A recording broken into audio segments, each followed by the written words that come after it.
ఎన్ భారతీదేవి గారి నావెల్స్ చదవమని చాలా ప్రభారెడ్డి గారు అడుగుతున్నారు.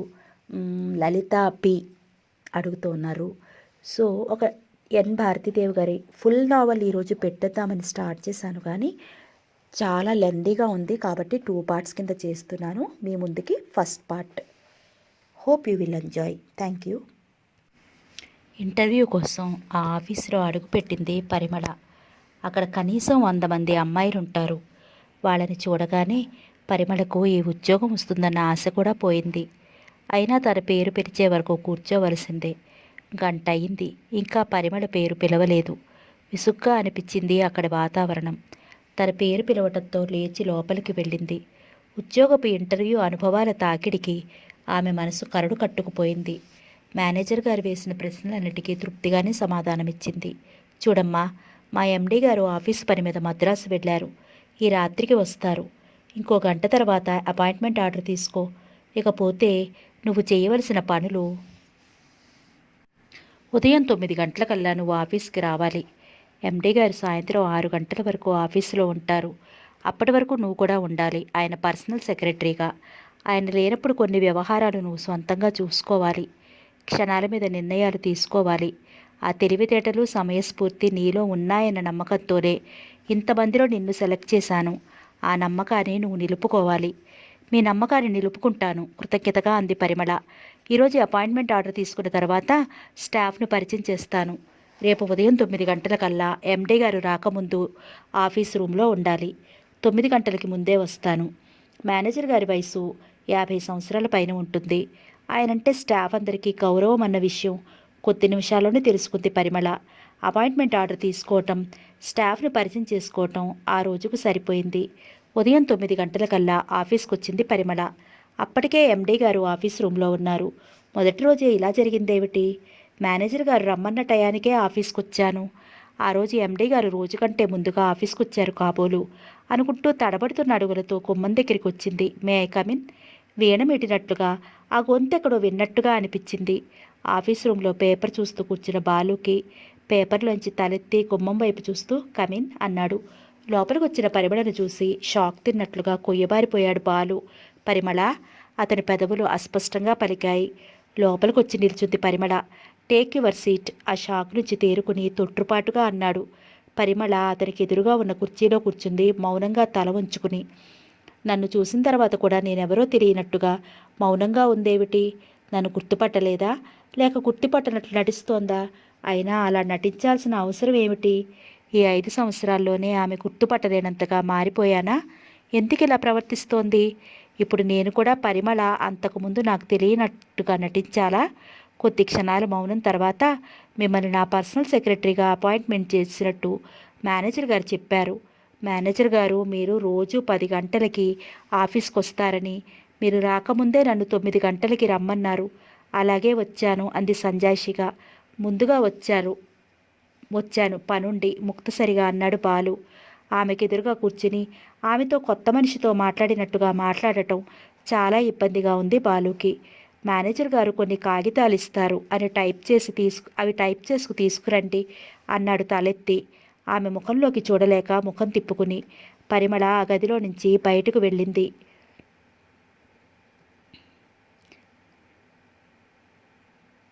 బాధగా కడలతలు నొక్కుంటూ కుర్చీలో వెనక్కి వాలాడు. నువ్వు మారలేదు పరిమళ. అహంకారం నీకు ఆభరణంలా అందంగా ఉంటే, చెక్కు చెదరని నీ ఆత్మాభిమానం, వ్యక్తిత్వం నీకు ప్రత్యేక ఆకర్షణలు. నువ్వు మామూలు స్త్రీవి కాదు, ఒక ప్రత్యేకమైన స్త్రీవి. నాకు దేవతవు, నా శరీరానికి ప్రాణానివి. నీలాంటి అపురూపమైన స్త్రీని ప్రేమించే అవకాశం ఇచ్చినందుకు నిన్ను కన్నవాళ్లకు రుణపడుతున్నానేమో అనిపిస్తోంది. వారం రోజుల నుంచి లేకపోవటం వలన చూడాల్సిన ఫైళ్ళు, లెటర్సు, ట్రేలు నిండిపోయాయి. అందుకే 8 గంటలకే ఆఫీస్కి వచ్చాడు. పరిమళ రాకతో మనసు వాయుగుండం పడిన బంగాళాఖాతంలా ఉంది బాలుకి. ఏం పని చేయాలనిపించలేదు. రూమ్లో నుంచి బయటకొచ్చాడు. తలుపులు మూసి తాళం పెట్టమంటారా బాబు? వినయంగా అడిగాడు వాచ్మెన్ రంగయ్య. వద్దు. ఇంతలో అక్కడికి వచ్చిన మేనేజర్ గారు, మీరు ఈ ఫైల్ చూసి సంతకం పెడితే ఈ పని అయిపోతుంది బాబు. వారం రోజుల నుంచి మీరు ఊళ్ళో లేకపోవటం వల్ల ఎక్కడి కాగితాలు అక్కడ ఆగిపోయాయి అన్నాడు. మళ్ళీ రూమ్లోకి వచ్చి కూర్చున్నాడు. ఫైల్స్ చూడటం, చెక్కుల మీద సంతకాలు చేయటం, క్యాష్ బ్యాంకుకు పంపటం, లెటర్స్ చూడటం, వీటి మధ్య సమయం అతి భారంగా గడిచి సాయంత్రం 5 అయింది. ఆఫీస్ నుంచి బయటకొచ్చిన బాలు కారును బీచ్ రోడ్డు వైపు పోనిచ్చాడు. ఒక్కో మనిషికి ఒక్కో అలవాటు ఉంటుంది. సంతోషం అనిపించినా, మనసుకు బాధ కలిగినా సముద్రపు ఒడ్డున ఒంటరిగా కూర్చోవటం బాలుకు అలవాటు. రంగురంగుల బట్టల్లో మెరిసిపోతున్న అమ్మాయిలు, వాళ్ళ చుట్టూ తుమ్మెదల్లా తిరుగుతున్న అబ్బాయిలు, రోజంతా ఇరుకు గదుల్లో మగ్గిపోతూ చల్లగాలి పీల్చుకోవటం కోసం వచ్చిన జంటలు, కాలక్షేపం కోసం వచ్చిన నిరుద్యోగులు, వేరుశనక్కాయలు బఠానీలు అమ్ముకునే అబ్బాయిల అరుపులు, పసిపిల్లలకి ఏరిత్తలు, పెద్దవాళ్ల కబుర్లతో సందడిగా హడావుడిగా ఉంది బీచ్. ఏకాంతాన్ని వెతుక్కుంటూ దూరంగా వెళ్ళి ఒంటరిగా తలకింద చేతులు పెట్టుకుని ఆకాశంలోకి చూస్తూ పడుకున్నాడు బాలు.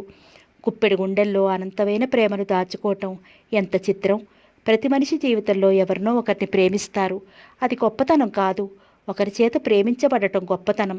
ఒకరిని ప్రేమించిన తర్వాత ఆ ప్రేమకు కేంద్రమైన వ్యక్తిని గురించి తప్ప ప్రేమలో పడిన వ్యక్తికి మరో ఆలోచనే ఉండదు. ఆ ప్రేమలో ఆ అనుభూతుల్ని నెమరు వేసుకుంటూ నెలలు సంవత్సరాలు ఆనందంగా గడపొచ్చు. ప్రేమ గెలిచినా ఓడినా ఆనందంగా అనుభూతిగానే ఉంటుంది. విస్కీ బ్రాందీల కంటే కూడా ఎక్కువ నిషానిస్తుంది ప్రేమ. ప్రేమించిన వ్యక్తి ఎదురుగా కనిపిస్తే శరీరంలో 1000 వోల్టుల విద్యుత్తు ప్రవహించినట్లుగా శరీరం సన్నగా కంపిస్తుంది. పోతున్న ప్రాణాలను నిలబెట్టుకోగల శక్తి ఒక్క ప్రేమకే ఉంది.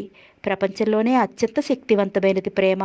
రచయితలు, కవులు, మేధావులు ఎంతగా నిర్వచించినా పూర్తిగా నిర్వచించలేనిది ప్రేమ గురించే.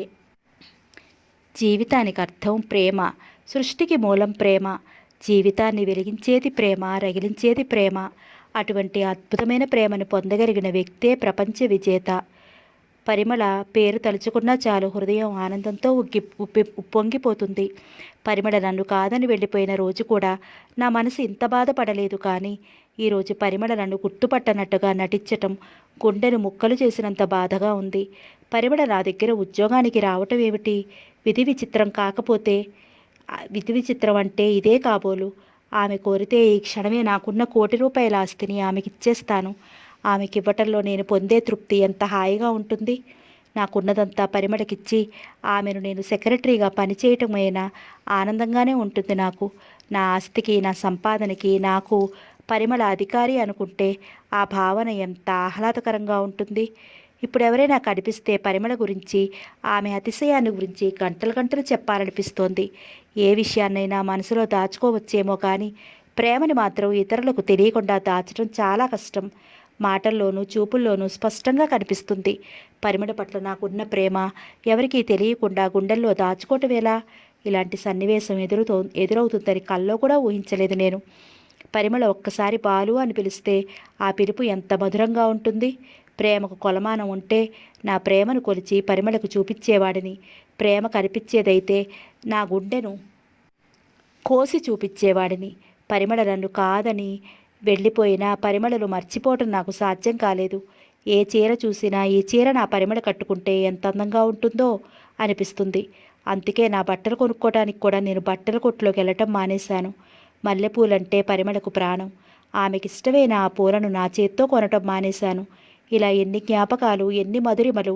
నీకెక్కువగా టీ తాగటం అలవాటని నేను టీ తాగటం అలవాటు చేసుకున్నాను. కానీ ఆ టీ కప్పు చూడగానే నీ జ్ఞాపకాలతో మనసు బరువెక్కుతుంది. పరిమళ, వీణమీటినట్లుగా ఉండే నీ మాటలు వింటూ నీ పెదవుల కదలికలు చూస్తూ కూర్చోవటం నాకు ఇష్టమైన పని. ఇంకెవరు మాట్లాడినా నా పరిమళ అంత అందంగా మాట్లాడలేరనిపిస్తుంది. అందుకే ఇతరులతో ఎక్కువగా మాట్లాడటం మానేశాను. అందరూ నన్ను మితభాషి అనుకుంటారు. నీ గురించి మాట్లాడమంటే రోజుల తరబడి మాట్లాడతాను. నువ్వెక్కడుంటే అక్కడ నవ్వుల పరిమళాలు వెదజల్లుతున్నట్లుగా ఉంటుంది. నీ చూపుల్లో వెన్నెల చల్లదనాలు, నీ మాటల్లో సెలయేటి గలగలలు, నీ ప్రేమలో మధురిమలు. ఈ జన్మకే కాదు, ఎన్ని జన్మలైనా నీ కోసం తప్పిస్తూ బ్రతకగలను. నిన్ను చూసి అలలు హోరుమంటూ గుండెలు బ్రద్దలయ్యేలా వినిపిస్తున్నాయి. ఎందుకో తెలుసా? నాకు వాటికి అవినాభావ సంబంధం ఉంది. ప్రతిక్షణం తీరాన్ని దాటాలన్న తపనతో ఎగిసిపడుతూ దాటలేక వెనక్కి వెడుతూ ఉంటాయి. నేను అంతే. నీ ప్రేమ కోసం జీవితకాలం తపస్సు చేసినా పొందలేను. అందుకేనేమో అలలకు నన్ను చూస్తే అంత జాలి, నక్షత్రాలు నన్ను చూసి హేళన చేస్తున్నాయేమో అనిపిస్తుంది. నెలరాజు కొద్ది రోజులు వాళ్ళకు దూరమైనా మళ్ళీ వాటికి చేరువవుతాడు. నేను అలా కాదు కదా. నువ్వు నాకు దగ్గర కాలేవు. నన్ను నీ దగ్గరికి చేరనివ్వవు. బాలు కళ్ళ నుంచి కారుతున్న కన్నీళ్లు ఇసుకలో రాలి ఇంకిపోతున్నాయి. అలా ఎంతసేపున్నాడో అతనికే తెలియదు. నలుమూలలా చీకటి తెరలు ముసురుకున్నాయి. హృదయంలో వెలితి, కొరత, ఏది కావాలో తెలియని అనిశ్చిత స్థితి. పరువెక్కిన హృదయంతో లేచి కారు దగ్గరికొచ్చాడు. ఇంటికి, క్లబ్కు, బారుకు ఎక్కడికి వెళ్లాలనిపించలేదు. ఆలోచనల తీవ్రతతో అనీసీగా ఉంది. పరిమళను చూడాలనిపించింది. ఆ టైంలో ఆమె ఆఫీసులో ఉండదన్న విషయం అతనికి తెలుసు. అయినా ఏదో ఆశ, మరేదో తపన. కారులో ఆఫీస్ దగ్గరికి వచ్చాడు. కాంపౌండ్ గేటు కూడా మూసి ఉంది. కారును ఆపకుండా ఇంటివైపుకు తిప్పాడు. అతని ఇంటికి చేరేసరికి టైం రాత్రి 10 గంటలయింది. కార్యక్రమాలన్నీ ముగించుకుని బెడ్రూమ్లోకి చేరేసరికి మరో గంట పట్టింది. అప్పుడు టీవీలో ప్రేమ పావురాలు క్యాసెట్ పెట్టుకుని చూస్తూ కూర్చుంది విజిత. ఆమె ఒడిలో తలపెట్టుకుని పడుకోవాలనిపించింది బాలుకి. ఆమె పిక్చర్లో లీనమై చూస్తూ కూర్చుంది. 2 చేతుల్ని తల కిందకు చేర్చి పైన తిరుగుతున్న ఫ్యాన్ వంక చూస్తూ పడుకున్నాడు. నిద్ర రాలేదు. విజిత అన్నాడు. తల తిప్పకుండానే అంది విజిత. నాకు నిద్ర వస్తోంది, ఇలారా. సినిమా చూస్తున్నాను కదా. పగలంతా ఇంట్లోనే ఉంటావు కదా. ఈ టైంలో నిద్ర చెడగొట్టుకుని ఆ క్యాసెట్స్ చూడకపోతేయే. ఎవరో ఒకరు ఫ్రెండ్స్ వస్తూనే ఉంటారు. వాళ్ళతో కబుర్లతోటే సరిపోతుంది. క్యాసెట్స్ చూసే తీరికేది. తనే ఆమెకు దగ్గరగా జరిగాడు. ఆమెను తన కుండెల మీదకి చేర్చుకున్నాడు. నునువెచ్చగా, తీయగా, మధురంగా ఆమెను ముద్దు పెట్టుకున్నాడు. నన్ను పిక్చర్ చూడనిస్తారా లేదా? ముద్దులోని మదిరిమని ఏమాత్రం పొందలట్టుగా విసుగ్గా అంది. అతనిలో పొంగిన ఆవేశం చల్లబడిపోయింది. విజిత, కాస్త మృదువుగా మాట్లాడటం అలవాటు చేసుకోకూడదు అన్నాడు ఆమె తల నిమురుతూ. విజిత నుంచి రెస్పాన్స్ లేదు. ఎంత మధుర క్షణాలివి. ఒకరి గుండె చప్పుడు మరొకరు వింటూ, ఒకరి కౌగిల్లో మరొకరు ఓదార్పు పొందుతూ, సున్నితమై స్పర్శానుభూతిని పొందుతూ, 2 శరీరాల కలయికకు ముందు పొందే మధురిమలని విజితకు ఆ అనుభూతులు అర్థం కావు. విజ్జి, ఈసారి అతని పిలుపులో ఏదో తీయదనం వినిపించింది. మీకెప్పుడు ఇదే గొడవేమిటి? రాత్రిలేగా ఈ గొడవ? రోజునా? మన వయసు 30 సంవత్సరాలు కూడా దాటలేదు అంటూ ఆమె ముఖానికి తన ముఖాన్ని ఆంచి ఆమె పెదవుల మీద గాఢంగా ముద్దు పెట్టుకున్నాడు. ఆమె జుట్టులోనికి వేళ్లు చేర్చి బాలు మృదువుగా నిమురుతూ ఆమె అదరామృతాన్ని రుచి చూస్తూ కొన్ని క్షణాలు గడిపాడు. అతని నరాల్లోని రక్త ప్రవాహంలో వేగం పెరిగింది. ఆమె మకరందం వెదజల్లే పువ్వులా ఆహ్వానిస్తే అతను తుమ్మెదలా ఆమెలో మృదువుని గ్రోలేందుకు సిద్ధంగా ఉన్నాడు. మీ గొడవ మీదే గాని నా గురించి ఆలోచించరే. ఇంత ఇంట్రెస్ట్గా పిక్చర్ చూస్తున్నాను కదా. పిక్చర్ అయిపోయేంత వరకు ఆగకూడదు? విసుగ్గా, అంతకు మించి చిరాగ్గా అంది విజిత.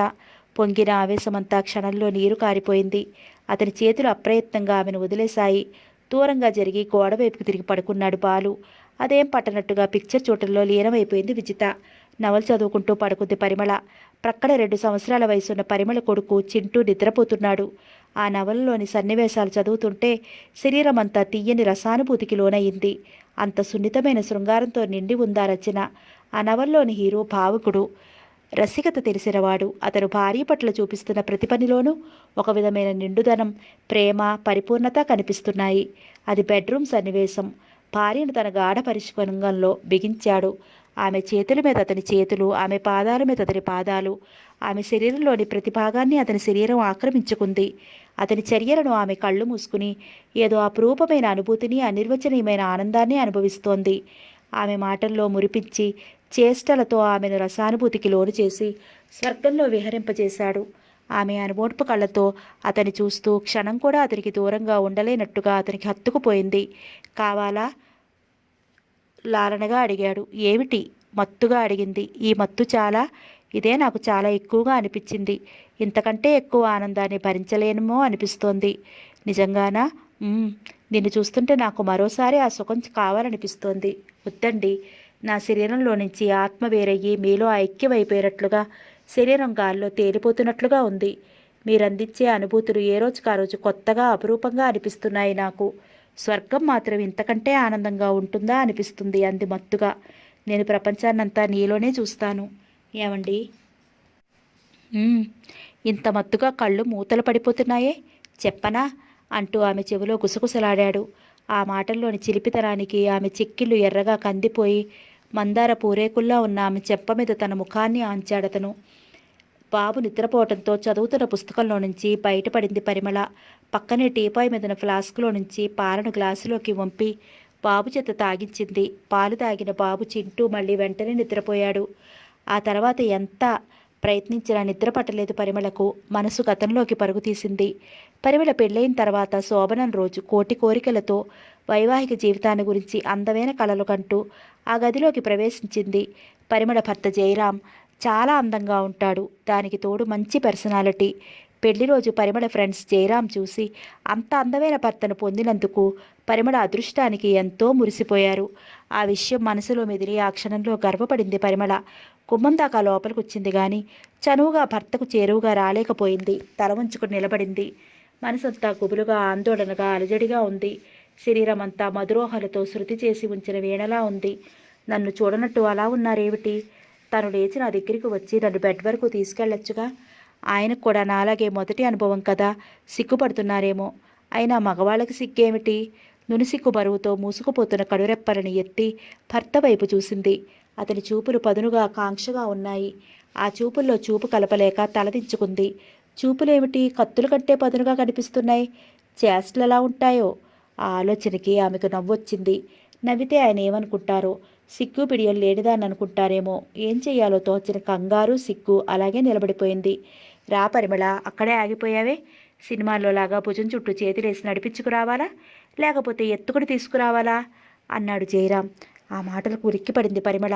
మరీ అంత శృంగారం తెలియనట్టుగా మాట్లాడతాడని ఆమె ఊహించలేదు. పిలిచారు కదా, వెళ్ళకపోతే కోపం వస్తుందేమో అనుకుంటూ అడుగులో అడుగులు వేస్తూ మంచం దగ్గరికి వచ్చి చేతిలోని పాల గ్లాసు అతనికి అందించింది. అతని చేతివేళ్లు తగిలాయి ఆమె చేతికి. ఒళ్ళు చల్లుమంది పరిమళకి. విశాలమైన పడక మీద ఒక పక్కగా ఒదిగి కూర్చుంది. అతను పాలు తాగి ఖాళీ గ్లాస్ టీపాయ్ మీద పెట్టాడు. పాల సన్నివేశాన్ని గురించి నా ఫ్రెండ్స్ చెప్పిన దానికి ఇక్కడ జరుగుతున్న దానికి పోలికలేనేమిటి? మీ ఆయన సగం తాగి మిగతా సగం పాలు నీకు ఇస్తే ఎంగిల్ అనుకోకుండా తాగి, ఎంగిల్ తాకపోతే మీ శ్రీవారి కోపంతో చిందులేస్తారు. ఎంగిల్ ఎంత తీయగా ఉంటుందో తెలుసా అంటూ రకరకాలుగా చెప్పారు. ఇక్కడేమో ఈయనగారు పాలన్నీ ఒక్కసారే తాగేశారు. అతని చెయ్యి బలంగా భుజం మీద పడటంతో ఉలిక్కి పడింది పరిమళ. ఇదేమిటి మోటు సరసం? ఒంటి మీద చెయ్యి పడినట్టుగా లేదు, దెబ్బ పడినట్టుగా ఉంది. ఈ మొరటుతనాన్ని భరించటం ఎలా? ఆమె ముఖాన్ని రెండు చేతులతో పట్టి దగ్గరికి లాక్కుని ఆమె మృదువైన ఆధరాలు కందిపోయేటంత గాఢంగా ముద్దు పెట్టుకున్నాడు. అతని ముద్దులో ప్రేమ, లాలన, అనురాగం లాంటి భావాలేమీ కనిపించటం లేదు. మొరటుతనం, ఆతృత, కాంక్ష, అధికారం కనిపిస్తున్నాయి. అతని చేష్టలకు శరీరంలో విద్యుత్ ప్రవహించకపోగా ఒళ్ళంతా కంపరంగా, అనీసీగా అనిపించింది. అతని నోటి నుంచి సిగరెట్ వాసన, ఆ వాసనకే కడుపులో తెవిలి వాంతి వచ్చినంత పనైంది పరిమళకి. అతని కరుకు గడ్డం ముళ్ళ కంపలా బాధిస్తుంటే కళ్ళ వెంట నీళ్లు తిరిగాయి. ఆమె బాధ గమనించకుండా ముఖాన్ని ఆ చెంప మీద అటూ ఇటూ రుద్దాడు. ఆ మొరటితనానికి చెంపలు పగిలేలా కొట్టాలనిపించింది పరిమళకి. అది తొలి రాత్రి. అతను ఆమె శరీరం మీద పూర్తి అధికారం ఉన్న భర్త. అతని ముద్దులు, చేష్టలు పరిమళంలో ఎటువంటి స్పందనలు, అనుభూతులు, పిగిలికింతలు కలిగించలేదు. తొలిరేయిని గమనించి, సినిమాల్లో చూసి, పుస్తకాల్లో చదివి, ఫ్రెండ్స్ ద్వారా తెలుసుకుని, ఎన్నో రకాలుగా ఊహించుకుని మధుర స్వప్నాలు కన్న పరిమళ మనసంతా చేతు తిన్నట్టయింది. ఆమె చేతులు ఆమె గుండె మీద పూరీల పిండి కలుపుతున్నట్లుగా కదులుతుంటే ఆ బాధను భరించలేక ఆ గది నుంచి పారిపోవాలనిపించింది పరిమళకు. ఆమె ఇష్టాలతో నిమిత్తం లేకుండా, ఆమె ప్రమేయం లేకుండా ఆమెను వివస్త్రను చేశాడు. ఒళ్ళంతా తేళ్లు పాములు పాకుతున్నంత కంపరంగా ఉంది. అనుభూతులు, ఆనందాలు వద్దు, ఈ చేష్టలు లేకుండా ఉంటే చాలనిపించింది పరిమళకు. పళ్ళ బిగువున ఆ బాధను భరిస్తూ పిండి మరలోని గోధుమ గింజల అతని చేతుల మధ్య ఆమె నాజూకైన శరీరం నలిగిపోయింది. అతనికి దూరంగా జరిగి పడుకుంది. అతను ఒక పని పూర్తి చేశారన్న తృప్తితో మత్తుగా కళ్ళు మూసుకుని పడుకున్నాడు. 1 గంట గడిచింది. అలసిపోయిన శరీరం క్రమంగా నిద్రలోకి జారుకుంది. అప్పుడే నిద్ర పడుతోంది పరిమళకు. జాకెట్టుకు చీరకు మధ్యనున్న ఖాళీ స్థలాన్ని చేత్తో కసిగా ఒత్తాడు జయరాం. ఆ బాధకు మగత నిద్రలో ఉన్న పరిమళ కెవ్వుమంది. రేప్ చేస్తున్నట్లుగా అరుపులేమిటి? విసుగ్గా అన్నాడు పరిమళ. జయరాం చెల్లున అరచేతితో ముఖం మీద చరిచినట్లు అనిపించింది పరిమళకు. ఇది రేప్ చేయడం కాక తొలిరే ఈ అనుభవమా? ఆ మాటను పైకి అనే ధైర్యం లేక ఉక్రేషంగా మనసులో అనుకుంది. ఊపిరి బిగపట్టింది. ఆ బాధను భరిస్తూ బరువుగా మొదలు నరికిన చెట్టులా పడ్డాడు. ఆమె శరీరం మీద ఆ బరువుకు ఊపిరి ఆడనట్టుగా ఉక్కిరిబిక్కిరైపోయింది పరిమళ. అతని చేష్టలకు మనసు రాగరంజితమయ్యి పువ్వుల రేఖలు విప్పవలసింది పోయి అసహ్యంతో జుగుప్సతో ముడుచుకుపోయింది. అది మొదటి రాత్రి. ఆమెకు అంతా కొత్తగా బాధగా ఉంటుందన్న ఆలోచనే లేదు అతనిలో. బాధతో ఆమె మెలికలు తిరిగిపోతుంటే అదేదో అతని మగతనపు గొప్పతనం అనుకుంటూ సంతోషాతిశయంతో పొంగిపోయాడు. ఆ అనుభవం అంత భయంకరంగా జుగుప్సకరంగా ఉంటుందని కలలో కూడా ఊహించలేదు. అదేదో అద్భుతమైన అనుభవం అనుకుంది. ఆ మధురాతి ముద్దుని పొందాలని ప్రతిక్షణం పెళ్ళైన దగ్గర నుంచి ఎదురు చూసింది. అర్ధరాత్రి 3 గంటల వరకు కాంక్షతో ఆమె శరీరంతో ఆడుకున్న జయరాం హాయిగా ఆదమరిచి నిద్రపోయాడు. శరీరం అంతా నజ్జైపోయినట్లుగా విపరీతమైన బాధ. ఆ బాధతో నిద్రపోలేకపోయింది.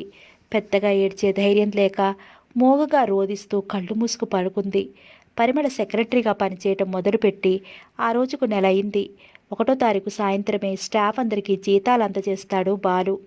పరిమళ నెల రోజులుగా పనిచేస్తున్నా అంతకుముందు ఇరువురు ఒకరికొకరు తెలియనట్టుగా అతను ఎండీగా ఆమె సెక్రటరీగా ఎవరి బాధ్యతలు వాళ్ళు నిర్వర్తిస్తున్నారంతే. ఉదయం 9 గంటలకు పరిమళ, 10 గంటలకు బాలు ఆఫీస్కి వస్తారు. వచ్చిన క్షణం నుంచి ఎవరి పనిలో వాళ్ళు మునిగిపోతారు. వాళ్ళిద్దరే కాదు, ఆ ఆఫీసులో మొత్తం 25 మంది స్టాఫ్, ఒక వాచ్మ్యాన్, ఆఫీస్ బాయ్లిద్దరూ, పరిమళ, అరవింద్ అనే టైపిస్టు, మొత్తం 30 మంది పనిచేస్తున్నారు. అందరూ ఒకే కుటుంబంలోని వ్యక్తుల్లా ఎంతో ఆప్యాయంగా, ఆత్మీయంగా, స్నేహంగా ఉంటారు ఒకరితో ఒకరు. ఆఫీసులో పనిచేసే వాళ్ళు ఒక్కళ్ళు కూడా 5 నిమిషాలైనా ఆలస్యం చేయరు. ఆఫీసుకి రావటానికి అందరూ బాలును ఎండీగా గౌరవించడమే కాకుండా తమ ఆత్మీయుడిగా భావిస్తూ ఉంటారు. ఆర్థిక పరమైన అవసరం ఏదొచ్చినా, ఇంకే అవసరమైనా మీకు నేనున్నానంటూ ఆదుకుంటాడు. అంతేకాదు, వాళ్ళకందే నెల జీతాలతో పాటు వచ్చిన లాభాల్లో సగం వాళ్లకు బోనస్గా అందజేస్తాడు. అందుకే అందరూ కష్టపడి పనిచేస్తారు. వాళ్ళకు తెలుసు, ఎంతగా కష్టపడితే అంతగా లాభాలు వస్తాయి. వచ్చిన లాభంలో ప్రతి వారికి వాటా వస్తుందని. బాలు ఎప్పుడూ వాళ్లను పనిచేయమని ఆదేశించలేదు. పెండింగ్ వర్క్ మిగిలిపోయిందని ఎవరినీ మందలించలేదు. కోపంతో చేయించుకోవలసిన పనులు కూడా అతను చిరునవ్వుతో చేయించుకుంటాడు. అదే అతని వ్యాపార రహస్యం. అతని దగ్గర పనిచేయటం తమ అదృష్టం అనుకుంటారు వాళ్ళు. శాస్త్రి గారి లాంటి మేనేజర్ మూలంగా సగం బాధ్యత తగ్గింది బాలుకి. పని మీద 10 రోజులు బాలు బయటకు వెళ్ళినా అతను ఆఫీసులో లేని లోటు తెలియనివ్వకుండా అన్ని విషయాలు చక్కదిద్దుతూ ఉంటారాయన. వృత్తిని దైవంగా భావించుకునే మంచి వ్యక్తి. అతను చిన్నవాళ్ళలా చిన్నవానిగా, పెద్దవాళ్లలో పెద్దవానిగా అందరిలో కలిసిపోతారాయన. ప్రతి నెల 1వ తారీఖు నాడు బ్యాంకు నుంచి డబ్బు తీసుకురావటం, అందరికీ జీతాలు ఇవ్వటం అన్నీ ఆయనే చూసుకుంటారు. ఆ రోజు కూడా అందరికీ జీతాలు ఇవ్వటం పూర్తయింది. తన జీతం 4,000 కూడా తీసుకున్నారు. అయితే పరిమళకు మాత్రం ఆయన జీతం ఇవ్వలేదు. కారణం, ఆయన పరిమళను సెక్రటరీగా అపాయింట్మెంట్ చేసుకున్న రోజున బాలు లేరు. అప్పటికి జీతం ఇంతని ఆ పోస్టుకి నిర్ణయించలేదు. తనకి జీతం ఎంతన్న ఆలోచన పరిమళకు లేదు. ఉద్యోగం రావటం ఆ సమయంలో ఆమెకు ముఖ్యం. జీతం విషయం బాలుని అడిగారు శాస్త్రి గారు. ఆ విషయం 1వ తారీఖు చూద్దామన్నాడు. మళ్ళీ బాలు దగ్గర ఆ ప్రస్తావన తీసుకురాలేదతను. సాయంత్రం 5 గంటలయ్యింది. స్టాఫ్ ఒక్కొక్కరే బయటికి వెళుతున్నారు. శాస్త్రి గారు ఆఫీస్ రూమ్లో కూర్చున్న బాలు దగ్గరికి వచ్చి బ్యాంకు నుంచి తెచ్చిన డబ్బుకు లెక్క అప్పచెప్పి పరిమళకు జీతం ఇవ్వలేదన్న విషయం చెప్పి తన దగ్గర మిగిలిన 100 రూపాయల కట్టను బాలు ముందుంచి ఇంటికి వెళ్ళిపోయారు స్టాఫ్తో పాటు. పరిమళ, అరవింద మాత్రం అర్జెంట్ లెటర్స్ టైప్ చేస్తూ ఆఫీసులో ఉన్నారు. మరో 10 నిమిషాల తర్వాత తన పని పూర్తి చేసుకుని అరవింద కూడా వెళ్ళిపోయింది. తను కూడా ఆమెతో పాటు వెళదామనుకుంది. జీతం తీసుకోలేదన్న విషయం గుర్తుకొచ్చి ఆగిపోయింది. ఆ జీతం డబ్బుల కోసం ఉద్యోగంలో జాయిన్ అయిన రోజు నుంచి ఎదురు చూస్తోంది. రేపు తీసుకుందామనుకుంది. అంతలోనే ఆమె నిర్ణయం మార్చుకోవలసి వచ్చింది. కారణం, అడ్వాన్స్ ఇవ్వటానికి కూడా డబ్బులు లేక ఇల్లు గల వాళ్ళని బ్రతిమాలి ఇంట్లోకి అద్దెకొచ్చింది. అడ్వాన్స్, ఆ నెల అద్దె కలిపి ఇంటి వాళ్లకు 500 ఇవ్వాలి. పాలకు పని మనిషికి, సరుకుల షాప్ అతనికి, కూరగాయల అమ్మాయికి, అందరికీ డబ్బులు ఇవ్వాలి. అందరూ తన రాక కోసం ఎదురు చూస్తూ ఉంటారు. జీతం తీసుకెళ్లకుండా వెళితే ఇంకేమైనా ఉందా? అంతమందికి ఏమని సమాధానం చెప్పగలదు? శాస్త్రి గారు అందరికీ జీతాలిచ్చి నాకు మాత్రం ఇవ్వకుండా వెళ్ళారెందుకో? ఎండీ గారిని జీతం ఇమ్మని అడిగితే ఆయన ఏమనుకుంటారో? ఒకసారి ఆయన కనిపిస్తే జీతం తీసుకెళ్ళమంటారేమో చూద్దామనుకుంటూ కుర్చీలో నుంచి లేచి చీర కుర్చీలు సర్దుకుని ఆఫీస్ రూమ్లోకి వచ్చింది. అప్పుడే బాలు కుర్చీలో నుంచి లేవబోతూ పరిమళను చూసి మళ్ళీ కూర్చున్నాడు. జీతం విషయం అడగటం మా మానటమా అన్న సందిగ్ధంలో నిలబడిపోయింది పరిమళ. జీతం తీసుకోండి అంటూ 100 రూపాయల నోట్ల కట్టను ఆమె వైపుకు జరిపాడు బాలు. అయోమయంగా ఆ కట్ట వైపు చూసింది పరిమళ. అది సీలు తీయని 10,000 రూపాయల నోట్ల కట్ట. తీసుకోండి మరోసారి అన్నాడు. ఇవి 10,000 రూపాయలు. నాకు తెలుసు. నాకు కావాల్సింది ఈ నోట్ల కట్ట కాదు. మీ జీతం డబ్బే. తీసుకోండి. మీరే ఇవ్వండి. ఆ డబ్బు నీకు జీతం డబ్బుగానే ఇస్తున్నాను. నా జీతం 10,000. సూటిగా అతని ముఖంలోకి చూస్తూ అడిగింది. ఎంత కావాలి? అది నిర్ణయించవలసినది మీరు. నేను నిర్ణయించిన అమౌంట్ మీరు నిరాకరిస్తున్నారుగా. మీరు నాతో జోక్ చేస్తున్నారనుకుంటాను. నో. మరేమిటి నేను అడుగుతున్నది? నా జీతం మీరు ఇస్తున్నదేమిటో నాకు అర్థం కావటం లేదు. మీకు నెలకి 10,000 ఇవ్వాలనుకుంటున్నాను. ఈ ఆఫీస్కు మేనేజర్గా పనిచేస్తున్న శాస్త్రి గారికి మీరిచ్చే జీతం 4,000. సెక్రటరీగా నాకు ఇచ్చేది 10,000. అది నా ఇష్టం. ఆఫీసు మీదైనా అందుకు కొన్ని రూల్స్ ఉంటాయి. సారీ, నాకు జీతం ఇస్తే వెళ్ళిపోతాను. ఎంత కావాలో మీరే తీసుకోండి. కళ్ళెత్తి అతని ముఖంలోకి చూసింది. ఆ నోట్ల కట్టలో నుంచి 30 100 రూపాయల నోట్లు తీసి ఆమెకు అందించాడు. థ్యాంక్ యూ అంది పరిమళ ఆ నోట్లు అందుకుంటూ. పరిమళ ప్రత్యూష పవనాల మధ్య అలవోకగా కదిలే గులాబీలా ఉన్న ఆమె వదరాన్ని చూస్తూ పిలిచాడు. ఆ పిలుపు ఆమె మనసు అట్టడుగు పొరల్లోకి చొచ్చుకుపోయింది. కంపిస్తున్న అధరాలతో తొట్రుపాటును కప్పిపుచ్చుకుంటూ అతని వైపు చూసింది. మరుక్షణం డోర్ తీసుకుని వెళ్ళిపోయింది. అరవింద ఆ ఆఫీసులో జాయిన్ అయిన దగ్గర నుంచి ఆమెతో పాటు పనిచేస్తున్న శరత్ ఆమెను ప్రేమిస్తున్నాడు. అయితే ఎప్పుడూ గంభీరంగా ఉండే అరవిందను మాట్లాడించాలంటేనే అతనికి తగని భయం. అతడి ప్రేమ ఫలించటానికి అతను శాస్త్రి గారి సహాయాన్ని అర్థించాడు. ఆఫీసులో అందరికంటే వయసులో పెద్దవారు శాస్త్రి గారు. ఎవరికి ఏ సమస్య ఎదురైనా ఆ సమస్యను ఆయన ముందుంచి పరిష్కారం కోరతారు. అరవింద ప్రేమను పొందాలని ఎంతో ప్రయత్నించి విఫలమైన శరత్ చివరకు ఆయన్నే ఆశ్రయించాడు. శాస్త్రి గారు అందరికంటే ముందుగా ఆఫీస్కి వస్తారు. ఆయన వచ్చేయడానికి ముందే శరత్ వచ్చాడు. ఏమిటోయ్, నాతో అర్జెంటుగా మాట్లాడాలని నిన్న సాయంత్రం జీతం అందుకోగానే వెళ్ళిపోయావు అన్నారు శాస్త్రి గారు నవ్వుతూ. 1వ తారీఖు కదా, జేబు నిండా నోట్లున్నాయి. జీతం తీసుకున్న రోజున సరదాగా ఎంజాయ్ చేయడం నాకు అలవాటు నవ్వుతూ అన్నాడు శరత్. ఎంజాయ్మెంట్ కోసం ఎన్ని వందలు తగలేశావు? నవ్వుతూ అడిగారు శాస్త్రి గారు. ఎంతండి? 400. నీకేమైనా బుద్ధుందా? శాస్త్రి గారు అరిచినట్టుగా అనేసరికి పిత్తరపోయాడు శరత్. నెలంతా కష్టపడి సంపాదించిన డబ్బు ఒక్కరోజు 400 ఖర్చు చేయడానికి నీకు మనసు ఎలా ఒప్పింది? నీకు బాధ్యత తెలియకుండా పోయింది శరత్. లాభం లేదు. నువ్వు పెళ్లి చేసుకోవాలి. సార్ ఆ విషయంలోనే మిమ్మల్ని అర్థిస్తున్నాను. అరవిందను శరత్ ప్రేమించటం, ఆమె ప్రేమను పొందటానికి అతను పడరాని పాటలు పడటం అన్నీ శాస్త్రి గారికి తెలుసు. ముసలివాడిని నేను నీకేం చేయగలను? నా విషయం అంతా తెలిసి కూడా మీకేం తెలియనట్టు మాట్లాడుతున్నారు. అన్యాయం సార్. ఇతరుల విషయాలు నేను పట్టించుకోనని నీకు తెలుసు కదా. నేను మిమ్మల్ని పరాయి వాళ్ళుగా అనుకోవటం లేదు సార్. అనుకోకపోతే చాలా సంతోషం. ఇంతకీ నా నుంచి నీకు ఏ సహాయం కావాలో చెప్పు. నా గురించి అరవింద్ గారితో మీరు మాట్లాడాలి. పిచ్చివాడా, ప్రేమ విషయంలో మూడో మనిషి జోక్యం ఉండకూడదు. నా విషయంలో మీ సహాయం కావాలి సార్. మీకు తెలుసు కదా, అరవింద గారు నన్ను అసలు లెక్క చేయటం లేదు. లెక్క చెయ్యని అమ్మాయి వెంటపట్టం ఎందుకు? దేశంలో ఎంతమంది అమ్మాయిలు లేరు? వాళ్ళలో ఎవరినో ఒకరిని ప్రేమించకూడదా? నేను అరవిందను ఎంత గాఢంగా ప్రేమిస్తున్నానో మీకు తెలిస్తే ఎంత అన్యాయంగా మాట్లాడరు సార్. నువ్వు అరవిందను గాఢంగానే ప్రేమిస్తున్నావు. నేను కాదంటం లేదు, కానీ అరవింద నిన్ను ప్రేమించడం లేదు కదా. ప్రేమ ఎప్పుడూ 1 వే ట్రాఫిక్లా ఉండకూడదోయ్ అన్నారు శాస్త్రి గారు నవ్వుతూ. ఆ విషయం నాకు తెలుసు సార్ అన్నాడు బాధతో. శరత్ గొంతు బొంగురుపోయింది. అరవింద లేకుండా నేను బ్రతకలేను సార్. అరవింద కులం వేరు, నీ కులం వేరు. మతాలు కులాలు వేరైన మీరిద్దరూ పెళ్లి చేసుకుంటే సమాజం హర్షిస్తుందా?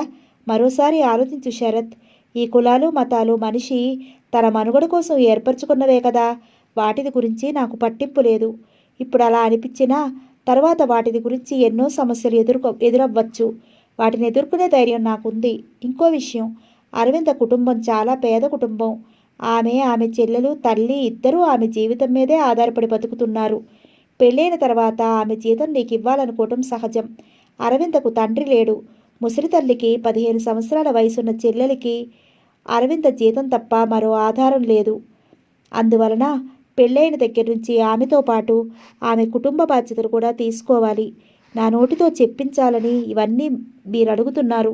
అరవింద బాధ్యత నేను సంతోషంగా స్వీకరిస్తాను. మేమిద్దరం ఆఫీస్కి వస్తే ఇంటిని చూసుకునేదెవరు? వాళ్ళ అమ్మగారు ఉంటే ఇంటికి పెద్ద దిక్కుగా ఉంటుంది. ఇంటి పనుల్లో అరవిందకు సాయంగానూ ఉంటుంది. డబ్బిచ్చిన నమ్మకమైన మనుషులు దొరకని ఈ రోజుల్లో వాళ్ళ అమ్మగారు ఉండటం మా అదృష్టం అనుకుంటాను. అరవింద తనతో పైసా కట్నం తీసుకురాదు. అరవిందే నాకు పెద్ద కట్నం. వేరే కట్నం ఎందుకు? ఆమె కంటే విలువైంది నా దృష్టిలో ఇంకేమీ లేదు. ఈ రోజుల్లో స్త్రీ పురుషుల సంబంధాలు వ్యాపార సంబంధాల్లా మారాయి. పురుషుడికి భార్యగా, అతని పిల్లలకు తల్లిగా, ఇంటి పనులు వంట పనులు చేసే పని భార్యగా, అతని పిల్లలకు తల్లిగా, పని మనిషిలా, వంట పనులు చేసే పని మనిషిలా, ఎన్నో విధాల పురుషుడికి సహాయకారిణి అయిన స్త్రీని పెళ్లి చేసుకోవడానికి పురుషుడు కట్నం పేరుతో డబ్బు అడగటం ఎంత చుగుప్సను కలిగించే విషయం. నాకు అర్థం కాని విషయం ఒకటి ఉంది సార్. అదేమిటంటే పురుషుడు సరదా కోసమో అవసరం కోసమో పరాయి స్త్రీ దగ్గరికి వెళ్ళినప్పుడు స్త్రీకి డబ్బిచ్చి తన అవసరాన్ని తీర్చుకుంటాడు. అదే అవసరం కట్టుకున్న భార్య ఎలాంటి ప్రతిఫలం ఆశించకుండా రోజూ భార్యగా అందిస్తుంది. అందుకు గాను భార్య నుంచి కట్నం పేరుతో డబ్బు తీసుకుంటున్నాడు పురుషుడు. ఇదే న్యాయం? మీరే చెప్పండి. నిజమే శరత్. ఆలోచిస్తే ఇంతకంటే మన జాతికి అవమానం ఉంటుందా అనిపిస్తుంది. తనకు భర్తను కొనివ్వటానికి తల్లిదండ్రులు తమ సంతోషాన్ని త్యాగం చేసి డబ్బు కూడబెట్టి ఆ డబ్బు కట్నంగా ఇచ్చి పెళ్లి చేసి అత్తవారింటికి పంపేంత వరకు ఎంత కష్టపడతారో కళ్ళారా చూసిన అమ్మాయి తను కట్నంతో కొనుక్కున్న అబ్బాయిని మనస్ఫూర్తిగా సంతోషపెట్టగలదా? పెళ్లి చేసుకున్నందుకు శరీరాన్ని అర్పించి తల్లైన మనసులో భర్త పట్ల అసహ్యం అసంతృప్తి ఎప్పుడూ ఉంటాయి. చంద్రమండలంలో కాపురాలు పెట్టబోతున్న ఈ రోజుల్లో ఇంత చిన్న విషయాన్ని గురించి మగాడు ఎందుకు ఆలోచించలేకపోతున్నాడో నాకు అర్థం కావటం లేదు. కట్నాన్ని లాంఛనాలను ఆశించే పురుషుడు భార్య నుంచి పరిపూర్ణమైన సుఖాన్ని పొందలేడు. అందుకే సార్, నేను అరవింద స్థితిగతులన్నీ తెలుసుకున్న తర్వాతనే ఆమెను కట్నం లేకుండా పెళ్లి చేసుకోవాలని నిర్ణయించుకోవడమే కాకుండా ఆమె బాధ్యతను సంతోషంగా నేను స్వీకరించాలనుకుంటున్నాను. నాకు చాలా సంతోషంగా ఉంది బాబు. నీ నిర్ణయం. అరవింద చాలా అదృష్టవంతురాలు. నీ మనసు తెలుసుకోవాలని నేనే ఇవన్నీ అడిగాను. నాకు ఇంకో కూతురున్నట్టయితే నీ కాళ్ళు కడిగి కన్యాదానం చేసేవాడిని. నీలాంటి సంస్కారవంతుడిని పెళ్లి చేసుకునే అరవింద ఎన్నో పూజలు చేసుకుని ఉండాలి నిండు మనసుతో అన్నాడు శాస్త్రి గారు. సార్, నాకు అమ్మ నాన్న చిన్నతనంలోనే పోయారు. బంధువులంటూ ఎవ్వరూ లేరు. మీరే నా తరఫున పెద్ద దిక్కుగా వ్యవహరించి మా పెళ్లి జరిపించాలి. నువ్వింతగా చెప్పాలా శరత్? నేను ఈరోజే అరవింద్తో అన్ని విషయాలు మాట్లాడి నేనే దగ్గరుండి మీకు రిజిస్టర్ మ్యారేజ్ జరిపిస్తాను. మీకు ఎలా కృతజ్ఞతలు చెప్పుకోవాలో కూడా నాకు అర్థం కావటం లేదు సార్. కృతజ్ఞత, వినయం ఉట్టిపడే స్వరంతో అన్నాడు శరత్. నీలాంటి మంచి వ్యక్తిని పెళ్లి చేసుకోవటానికి అరవింద మాత్రం ఎందుకు ఇష్టపడదు? నా పెళ్లి జరగటం మీ మీదే ఆధారపడింది సార్. ఈ విషయంలో నువ్వు నిశ్చింతగా ఉండు శరత్ అంటూ శాస్త్రి గారు అభయం ఇచ్చిన తర్వాత శరత్ మనసు కుదురపడింది. ఆ సాయంత్రం ఆఫీస్ అయిన తర్వాత శరత్ చెప్పిన మాటలన్నీ శాస్త్రి గారు అరవిందతో చెప్పారు. అంతా విన్న తర్వాత అరవింద, క్షమించండి సార్, నాకు ఇప్పట్లో పెళ్లి చేసుకోవాలన్న ఉద్దేశం లేదు అంది. అనుభవాలతో తలపండిన శాస్త్రి గారికి అరవింద్ అలా మాట్లాడేసరికి చాలా బాధ అనిపించింది. చూడమ్మా, అదృష్టం అన్నప్పుడల్లా రాదు. ఇప్పుడు నిన్ను వెతుక్కుంటూ వచ్చింది కాదనుకుంటే ఆ తర్వాత బాధపడ్డా ప్రయోజనం ఉండదు. పెద్దవాడిని, నా అనుభవం అంత లేదు నీ వయసు. అందుకేనమ్మా ఇంతగా చెప్తున్నాను. ఈ రోజుల్లో కట్నం లేకుండా పెళ్లి చేసుకునే యువకుడే లేడు. అలాంటిది నీ నుంచి పైసా కట్నం ఆశించకుండా పెళ్లి చేసుకుంటానన్నాడు. కన్నవాళ్లకు తిండి పెట్టడమే బరువు అనుకుంటున్నారు ఈనాటి కుర్రకారు. కానీ శరత్ నీ తల్లిని చెల్లెల్ని కూడా పోషిస్తానంటున్నాడు. జీవితంలో ఇటువంటి అవకాశం మళ్ళీ రాదమ్మా నీకు. ఎంతో అనునయంగా నచ్చచెప్పే ధోరణిలో చెప్పారు శాస్త్రి గారు. మీరు చెప్పేదంతా నిజమే శాస్త్రి గారు. మా నాన్నగారు పోయిన తర్వాత మమ్మల్ని పోషించడానికి మా అమ్మగారు ఎంతో కష్టపడ్డారు. ఈ వయసులో ఆమెను సుఖపెట్టడం నా బాధ్యత. నా బాధ్యతను విస్మరించి నా దారి నేను చూసుకోవడం న్యాయం అంటారా? నీ బాధ్యతను శరత్ తను కూడా పంచుకుంటానంటున్నాడమ్మా. ఇప్పుడు అలాగే అంటారు, తర్వాత పట్టించుకోరు. నువ్వు పొరపాటు పడుతున్నావమ్మా. శరత్ అలాంటి వాడు కాదు. ఏమోనండి, పెళ్లి చేసుకుని సమస్యలు కొని తెచ్చుకోవటం కంటే పెళ్లి చేసుకోకుండా ఉండటమే మంచిదనిపిస్తోంది. నువ్వు తీసుకున్న నిర్ణయం సరైంది కాదమ్మా. ఇందుకు మీ అమ్మగారు కూడా సంతోషించరు. కన్న కూతురు పెళ్లి చేసుకుని భర్త పిల్లలతో ఉండాలని ఏ తల్లైనా కోరుకుంటుంది. శరత్ విషయంలో నువ్వేమాత్రం సంకోచించాల్సిన అవసరం లేదమ్మా. మీరింతగా చెప్తున్నారు కాబట్టి ఒప్పుకుంటున్నాను. కానీ లేకపోతే ఇంత త్వరగా పెళ్లికి ఒప్పుకునేదాన్ని కాదు. మా చెల్లెలికి పెళ్లి చేసి అత్తగారింటికి పంపించి మా అమ్మ జీవనానికి కొంత డబ్బు బ్యాంకులో వేసి ఆ తర్వాత నేను పెళ్లి చేసుకుంటే బాగుంటుందనుకున్నాను. నువ్వున్న పరిస్థితుల్లో అలా అనుకుంటున్నావు కానీ అప్పటికి నీకు పెళ్లి చేసుకునే వయసు కూడా దాటిపోతుందమ్మా. నువ్వు చదువు సంస్కారం ఉన్నదానివి, ఆలోచించుకో. మీ మాట కాదనటం లేదు, పెళ్లి చేసుకుంటాను. చాలా సంతోషమమ్మా. మీరిద్దరూ సంతోషంగా ఉండాలని మనసారా కోరుకుంటున్నాను అంటూ లేచారు శాస్త్రి గారు. శాస్త్రి గారి దగ్గర నుండి అరవిందకు శరత్ శాస్త్రి గారు దగ్గరుండి అరవిందకు శరత్కు పెళ్లి జరిపించారు. ఇద్దరికి చెరో 5,000 ఆఫీస్ తరఫున గిఫ్ట్గా ఇచ్చాడు బాలు. అరవింద చెల్లిని వాళ్ళమ్మని వేరుగా ఉంచుదామనుకుంది. అలా వీల్లేదని శరత్ పట్టుపట్టడంతో వాళ్ళను కూడా తమతోనే ఉంచుకుంది. వాళ్ళమ్మగారు మొదటి నుంచి కష్టాల్లో బ్రతకటం వలన ఓర్పు ఎక్కువ. ఎవరితోనైనా ఎక్కడైనా సర్దుకుపోతుంది. అరవింద చెల్లెలు జ్యోతి నిజంగా జ్యోతిలా చూడముచ్చటగా ఉంటుంది. కాలేజీలో బీఎస్సీ ఫస్ట్ ఇయర్ చదువుతోంది. సీతాకోక చిలుకల్లా అలంకరించుకునే అమ్మాయిని చూస్తూ తను వాళ్ళలా ఖరీదైన చీరలు కట్టుకోవాలని, నగలు పెట్టుకోవాలని కోరుకుంటుంది. పాకెట్ మనీగా అరవింద ఇచ్చే డబ్బును రకరకాల ఫ్యాన్సీగా ఉండే పూసల దండలు, రింగులు వీటి కోసం ఖర్చు పెడుతుంది. వాళ్ళ అమ్మగారు ఇంటి ఖర్చుల్లో మిగిల్చిన 50-100 కూడా తీసుకుని తనే నెలకో చీర కొనుక్కుంటుంది. అరవింద కూడా చెల్లెలికి ఏ లోటు లేకుండా ఉన్నంతలో ఖరీదైన చీరలు కొనిపెడుతుంది. అయినా సరే జ్యోతికి చీరల పిచ్చి తగ్గదు. అరవింద్కు ఆ విషయంలోనే జ్యోతిని గురించి బాధ చెప్పినా అర్థం చేసుకునే వయసు కాదు. నిదానంగా తానే తెలుసుకుంటుందని అడిగిందల్లా కొనిస్తుంది కాదనకుండా. ఏమండి, ఆఫీస్కి వెళ్ళగానే మర్చిపోకుండా డబ్బు పంపించండి అంది విజిత. భుజం మీదుగా తల తిప్పి భార్య వైపు చూశాడు బాలు. రాత్రి చెప్పాను, అప్పుడే మర్చిపోయారా అంది విజిత. ఆమె ఏం చెప్పిందో ఎప్పుడు చెప్పిందో కూడా బాలు గుర్తులేదు. రాత్రి డబ్బు కావాలని అడిగితే రేపు ఉదయం ఆఫీస్కి వెళ్ళి పంపుతానన్నారు కదా. ఎంత కావాలి? 10,000. 10,000? అవును, 10,000. నేను డబ్బు అడిగినప్పుడల్లా ఊరికే ధర్మం చేసినట్టు ముఖం అలా పెడతారేమిటి? మీకు ఇష్టమైతే ఇవ్వండి, లేకపోతే లేదని చెప్పండి. ఎందుకంత కోపంగా చూస్తారు?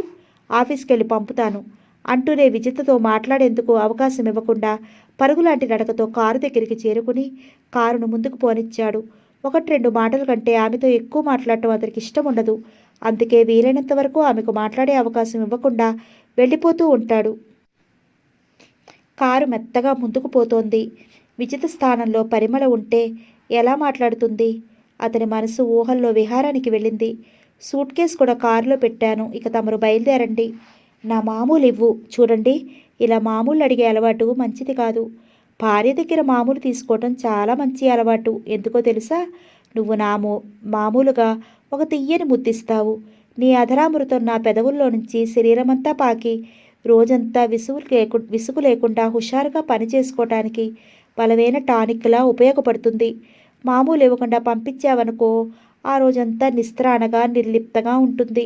అందువల్ల నేను హుషారుగా రోజంతా ఉండాలనుకుంటే నా మామూలు నాకివ్వు. మీకు మామూలు అలవాటు చేయడం నా పొరపాటు అంటూ పరిమళ నాకు దగ్గరగా వస్తుంది. ఆమె ముఖాన్ని దగ్గరకు తీసుకుని పెదవులు కందిపోయేలా ముద్దు పెట్టుకుంటాను. ఆ తర్వాత టైం అయిపోయింది, త్వరగా వెళ్ళండి. ఏమిటో నీ గొడవ? నేను గవర్నమెంట్ ఆఫీసులో పనిచేస్తున్నాను అనుకుంటున్నావా? టైం ప్రకారం వెళ్ళి టైం ప్రకారం రావటానికి నా ఆఫీసు, నా ఇష్టం. ప్రస్తుతం బెడ్రూమ్లోకి, ఆ తర్వాత ఆఫీస్కి. అదేమీ కుదరదు. ముందు ఆఫీస్కి బయలుదేరండి. అలాగే అంటూనే వెనక్కి వచ్చి ఆమెను అల్లుకుపోతూ ముద్దులు పెట్టేస్తాను. అప్పుడు ఇలాగే గొడవ చేయండి. సాయంత్రం మీరింటికి వచ్చేసరికి 2 చేతుల నిండా గోరింటాకు పెట్టి కూర్చుంటాను. చూస్తాను. ఎదురుగా వస్తున్న లారీ డ్రైవర్ సడన్ బ్రేక్ వేయటం వలన పెద్ద ప్రమాదం తప్పిపోయింది. ఊహల్లో నుంచి తేరుకున్న బాలు కారు దిగి లారీ డ్రైవర్కి సారీ చెప్పాడు. ఆ రోజు బాలు ఆఫీస్కి వెళ్ళేసరికి పరిమళ ఇంకా ఆఫీస్కి రాలేదు. 1 గంట అయింది, 2 గంటలైంది, పరిమళ రాలేదు. పరిమళ తనతో మాట మాత్రమేనా చెప్పకుండా, పర్మిషన్ కూడా లేకుండా ఆఫీస్కి రావటం మానేసిందేమిటి? ఏ పని చేయాలనిపించలేదు. 2 గంటల సేపు గదిలో అటు ఇటు తిరుగుతూ గడిపాడు. మనసు చాలా ఆందోళనగా ఉండటం మూలంగా ముఖం మీద చిరుచెమటలు అలుముకున్నాయి. ఎంతసేపని ఈ సస్పెన్స్ భరించటం? ముఖం మీద అలుముకున్న చెమటను తుడుచుకున్నాడు. మనస్సును అదుపులో ఉంచుకునే ప్రయత్నం చేస్తూ ట్రేలో ఉన్న లెటర్స్ అందుకున్నాడు. అక్షరాలు కనిపించలేదు. పరిమళ రూపం కనిపించింది. పరిమళ నా దగ్గర పనిచేయటం ఇష్టం లేక వెళ్ళిపోలేదు కదా. పరిమళ లేకుండా ఈ ఆఫీస్ వ్యవహారాలు నేను చూడగలనా? పరిమళ సహకారం లేకుండా ఒక్క పని కూడా చేయలేకపోతున్నాను. ఇన్ని రోజులు ఇంత సమర్థవంతంగా ఆఫీస్ వ్యవహారాలు చూసిన వాడిని ఇప్పుడెందుకు చూడలేకపోతున్నానో అర్థం కావటం లేదు. నా మనసే పరిమళ, ఆమె నా మనసు. ఆమె ఎదురుగా లేకపోతే ఈ మనసుకు స్పందనలుండవు, ఆలోచనలుండవు, ఊహలుండవు. ఇంతలో మేనేజర్ గారు ఆఫీస్ రూంలోకి వచ్చారు. పరిమళ ఎందుకు రాలేదు? అసహనంగా అడిగాడు బాలు. ఆయనంత విసుగ్గా చిరాగ్గా ఆఫీసులో కనిపించటం శాస్త్రి గారు ఎప్పుడూ చూడలేదు. పరిమళ మీరు రాకముందే ఆఫీస్కి వెళ్ళింది. ఈ పూట వరకు సెలవు పెట్టింది. 2ంటికి వస్తానని చెప్పి హడావుడిగా వెళ్ళిపోయింది అన్నారు శాస్త్రి గారు. శాస్త్రి గారు అందించిన ఫైల్ అందుకుని యాంత్రికంగా సంతకాలు పెట్టేశాడు ఏమీ చూడకుండా బాలు. ఎందుకో అనీజీగా ఉన్నాడని బాలుని ఏమీ మాట్లాడించకుండా ఫైల్ తీసుకుని వెళ్ళిపోయారు శాస్త్రి గారు. 1 గంట అయింది. ఇంటి దగ్గర నుంచి క్యారియర్ వచ్చింది. ఫోన్ చేయకుండానే క్యారియర్ వెనక్కి పంపేశాడు. 2 గంటలకు ఎప్పుడవుతుందా, ఎప్పుడు పరిమళం చూస్తానా అని నిమిషానికి ఒకసారి గడియారం వైపు చూస్తూ కూర్చున్నాడు. సాయంత్రం 5 గంటలైంది. స్టాఫ్ ఒక్కొక్కరే బయటికి వెళ్తున్నారు. పరిమళ ఇంకా రాలేదు. ఇంకా వస్తుందన్న ఆశ పోయింది. ఫోన్ చేద్దామన్నా పరిమళ ఎక్కడ ఉంటుందో, ఆమె వివరాలు ఏమిటో ఏమీ తెలియవు. శాస్త్రి గారిని అడిగితే ఆయన ఏమనుకుంటారో, పరిమళ పట్ల ఇంత శ్రద్ధ చూపుతున్నానేమిటి అనుకుంటారేమో. ఆయన ఎలా అనుకున్నా పర్లేదు కానీ ముందు ఈ సస్పెన్స్ నుంచి బయటపడాలి. ఆమెను చూడకుండా ఇంటికి వెళ్ళినా ప్రశాంతంగా ఉండలేడు. చూడాలి, ఎలాగైనా పరిమళను చూడాలి. శాస్త్రి గారి ఇంటికి వెళ్ళకపోతూ ఆఫీస్ రూంలోకి వచ్చారు. పరిమళతో అర్జెంటుగా మాట్లాడాలి, ఎలా అన్నాడు మనసులోని భావాలు ముఖంలో కనిపించకుండా జాగ్రత్త పడుతూ. పరిమళ ఉండే ఇంటి చుట్టుపక్కల కూడా ఫోన్ సౌకర్యం లేదు. ఆఫీసు కుర్రాన్ని పంపించి పరిమళను పిలిపించమంటారా? ఆమె ఎక్కడ ఉండేది మీకు తెలుసా? మన ఆఫీసులో పనిచేసే వాళ్ళందరి ఇంటి అడ్రస్లు నా దగ్గర ఉంటాయి. అవసరమైతే ఉపయోగపడతాయని ఒక ఫైల్లో రాసుంచుతాను. ఆయన ముందు చూపుకి మనసులోనే మెచ్చుకున్నాడు బాలు. ఆమె అడ్రస్ చెప్పండి. మువ్వలవానిపాలెంలో రింగు రోడ్డు దగ్గర కుడివైపున 2వ ఇంట్లో అద్దెకుంటోంది. కుర్రాడిని పిలిచి పరిమళ కోసం పంపించమంటారా? వద్దులేండి, ఆఫీస్ టైం అయిన తర్వాత ఆఫీస్కి రమ్మంటాం బాగుండదేమో. బాలు ప్రవర్తన మాటలు ఉదయం నుంచి అర్థం కానట్టుగా అనిపించాయి శాస్త్రి గారికి. పరిమళతో అర్జెంటుగా మాట్లాడాలని అడ్రస్ అడిగి మళ్ళీ అంతలోనే ఆఫీస్కి రమ్మంటాం బాగుండదేమో అంటున్నాడు.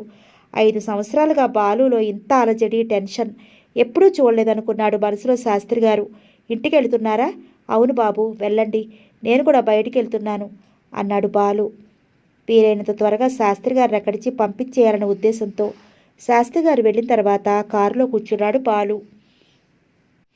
15 గంట తర్వాత మువ్వలవానిపాలెం రింగు రోడ్డు దగ్గర కారు ఆపి శాస్త్రి గారు చెప్పిన పరిమళ అడ్రస్ గల ఇంటి కోసం చుట్టూ చూశాడు. కుడివైపున 2వ ఇల్లు అడ్రస్ తేలిగ్గా తెలుసుకోవచ్చు. ఇంటి ముందు చిన్న ప్రహరీ, 2 పోర్షన్లు ఉన్న ఆ డాబా ఇల్లు కూడా చిన్నదే. ఇంటి ముందున కొద్ది స్థలంలో రంగురంగుల పూల చెట్లున్నాయి.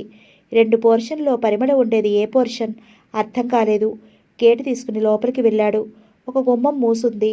ఆ గుమ్మం ఎదురుగా ముగ్గు లేదు. 2వ గుమ్మానికి కర్టెన్ వేలాడుతోంది. అందంగా ముగ్గుదిద్ది ఉంది. కర్టెన్ ఉన్న గుమ్మం దగ్గరికి వెళ్ళి తలుపు మీద చిన్నగా చప్పుడు చేశాడు.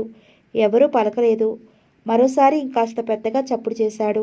ఈసారి 3 సంవత్సరాల వయసున్న బాబు గుమ్మం దగ్గరికి వచ్చాడు. ఆ బాబును చూడగానే ఏదో తెలియని అనుభూతి మైకల్లా అతన్ని కమ్మేసింది. అప్రయత్నంగా బాబు వైపు చేతులు చాపాడు. ఒక్క ఉదుటిన బాబు అతని చేతుల్లోకి వచ్చాడు. యాదృచ్ఛికంగా జరిగింది ఆ సంఘటన. ఆర్తిగా బాబుని గుండెలకు అద్దుకున్నాడు. అనిర్వచనీయమైన ఆనందం ఏదో ఏదో పులకింత. బాబు, నీ పేరేమిటి? చింటూ ముద్దుగా పలికాడు. మీ డాడీ పేరేమిటి? డాడీ పేరు డాడీయే. మమ్మీ పేరేమిటి? పలిమల వచ్చిరాని మాటలతో అన్నాడు. అతని శరీరం సన్నగా కంపించింది. బాబు ముఖాన్ని 2 చేతుల్లోకి తీసుకుని కళ్ళల్లో కళ్ళు పెట్టి చూశాడు. ముద్దుల మూటలు కడుతున్న బాబు ముఖంలో పరిమళ పోలికలు స్పష్టంగా కనిపిస్తున్నాయి. బాబు తల మీద నుదుటి మీద ముద్దుల వర్షం కురిపించాడు బాలు. బాబు నా పరిమళ కొడుకు. నా పరిమళ శరీరంలో ఒక భాగం బాబు. ఆమె రక్తాన్ని నరాల్లో నింపుకుని ఆమె గర్భంలో రూపుదిద్దుకున్న బాబు. ఎంతగా గుండెలకు హత్తుకున్నా తడివి తీరటం లేదు బాలుకు. బాబు, బాబు. బాలు పెదవులు అస్పష్టంగా బాబు పేరును పలుకుతున్నాయి. అంకుల్. బాబు పిలిచిన ఆ పిలుపుకి అతని హృదయం పొంగిపోయింది. నాతో వస్తావా బాబు? బాబు చుట్టూ నిమురుతూ అడిగాడు. ఎక్కలికి? బజారుకి. ఎందుకు? నీకు బోల్డని బొమ్మలు, చాక్లెట్స్, బిస్కెట్స్ కొనిపెడతాను. తప్పు కాదు బాబు. తప్పని మమ్మీ చెప్పింది. బయట వాళ్ళ దగ్గర తీసుకోవటం తప్పు. నేను అంకుల్ని కదా, నా దగ్గర తీసుకోవడం తప్పు కాదు బాబు. బాబును మరోసారి గుండెలు కత్తుకుంటూ అన్నాడు. ఎప్పుడు రాలేదేం అంకుల్? మీ మమ్మీ రమ్మనలేదు బాబు. రోజు వస్తారా? తప్పకుండా వస్తాను. నీకు బొమ్మలు స్వీట్స్ తెస్తాను. చింటూ లోపల నుంచి పరిమళ గొంతు వినిపించింది. బాబు, మమ్మీ వస్తుంది అన్నాడు చిన్నగా. రానివ్వు. లోపల నుంచి వచ్చిన పరిమళ బాబునెత్తుకుని నిల్చున్న బాలుని చూస్తూ కంగు తిన్నట్టుగా అలాగే నిలబడిపోయింది. మీరా, రండి కూర్చోండి అంది గుమ్మానికి అడ్డు తొలుగుతూ. ఇంటి ముందున్నది చిన్న వరండా. అక్కడ కూర్చోడానికి కుర్చీలు లాంటివి ఏమీ లేవు. బాబునెత్తుకుని లోపలికొచ్చాడు. ఆ గదిలో ఒక మంచం, 2 కుర్చీలు, టీపాయి ఉన్నాయి. బాబుని ఒళ్ళో కూర్చోబెట్టుకుని కుర్చీలో కూర్చున్నాడు. ఏమిటిలా వచ్చారు? తడబాటుగా అంది. రాకూడదా? ఆమె ముఖంలోకి చూస్తూ అడిగాడు. సమాధానం చెప్పలేకపోయింది పరిమళ. నేనిప్పుడు ఇక్కడికి ఎండీగా రాలేదు. శరీరమంతా చలిజ్వరం వచ్చినట్లుగా వణుకుతోంది పరిమళకు. మాట్లాడటానికి వీలు లేకుండా గుండె గొంతులో అడ్డుపడినట్టుగా ఉంది. బాబు, నువ్విల్లరా అంది. లాను. తప్పు. అంకుల్ డ్రెస్ నలిగిపోతుంది. బాబుని కూర్చోనివ్వు అన్నాడు బాబు తలను గుండెలు కాంచుకుంటూ. తొట్టుపాటును కప్పిపుచ్చుకుంటూ టీ తీసుకొస్తానంటూ లోపలికెళ్ళింది. గది నలుమూలలా పరిశీలనగా చూశాడు. మగవాళ్ళు ఉంటున్నట్టుగా లేదు. చిన్న వరండా కాక 2 గదులు. రెండో గది వంటకు ఉపయోగిస్తున్నట్టుగా ఉంది. గోడ పక్కగా ఉన్న స్టాండ్ మీద పరిమళ చీరలు, నైటీలు, డ్రెస్సులు ఉన్నాయి. టీ తీసుకోండి. టీ కప్పు అందుకుంటూ అన్నాడు. ఒంటరిగా ఉంటున్నావా అని. ఇంకెవరుంటున్నారు? బాబు, నేను. మాటల్లో పరిమళ ఎవరికీ అందదు. అస్సలు పరిమళతో మాట్లాడటం చాలా కష్టం. ఆమె మనసులోని విషయం తెలుసుకోవటానికి ప్రయత్నించబోతే మన మనసులోని విషయం తెలుసుకుంటుంది. అటువంటి సమర్థురాలు పరిమళ. శేఖర్ ఎక్కడా? హైదరాబాదులో ఉన్నాడు. నువ్విక్కడెందుకుంటున్నావు? నా ఇష్టం. నా వ్యక్తిగత విషయాలను ఇతరులతో చర్చించడం నాకు ఇష్టం ఉండదు. నేను నీకు పరాయి వాడినా? ఆ మాట నా నోటితో చెప్పాలా?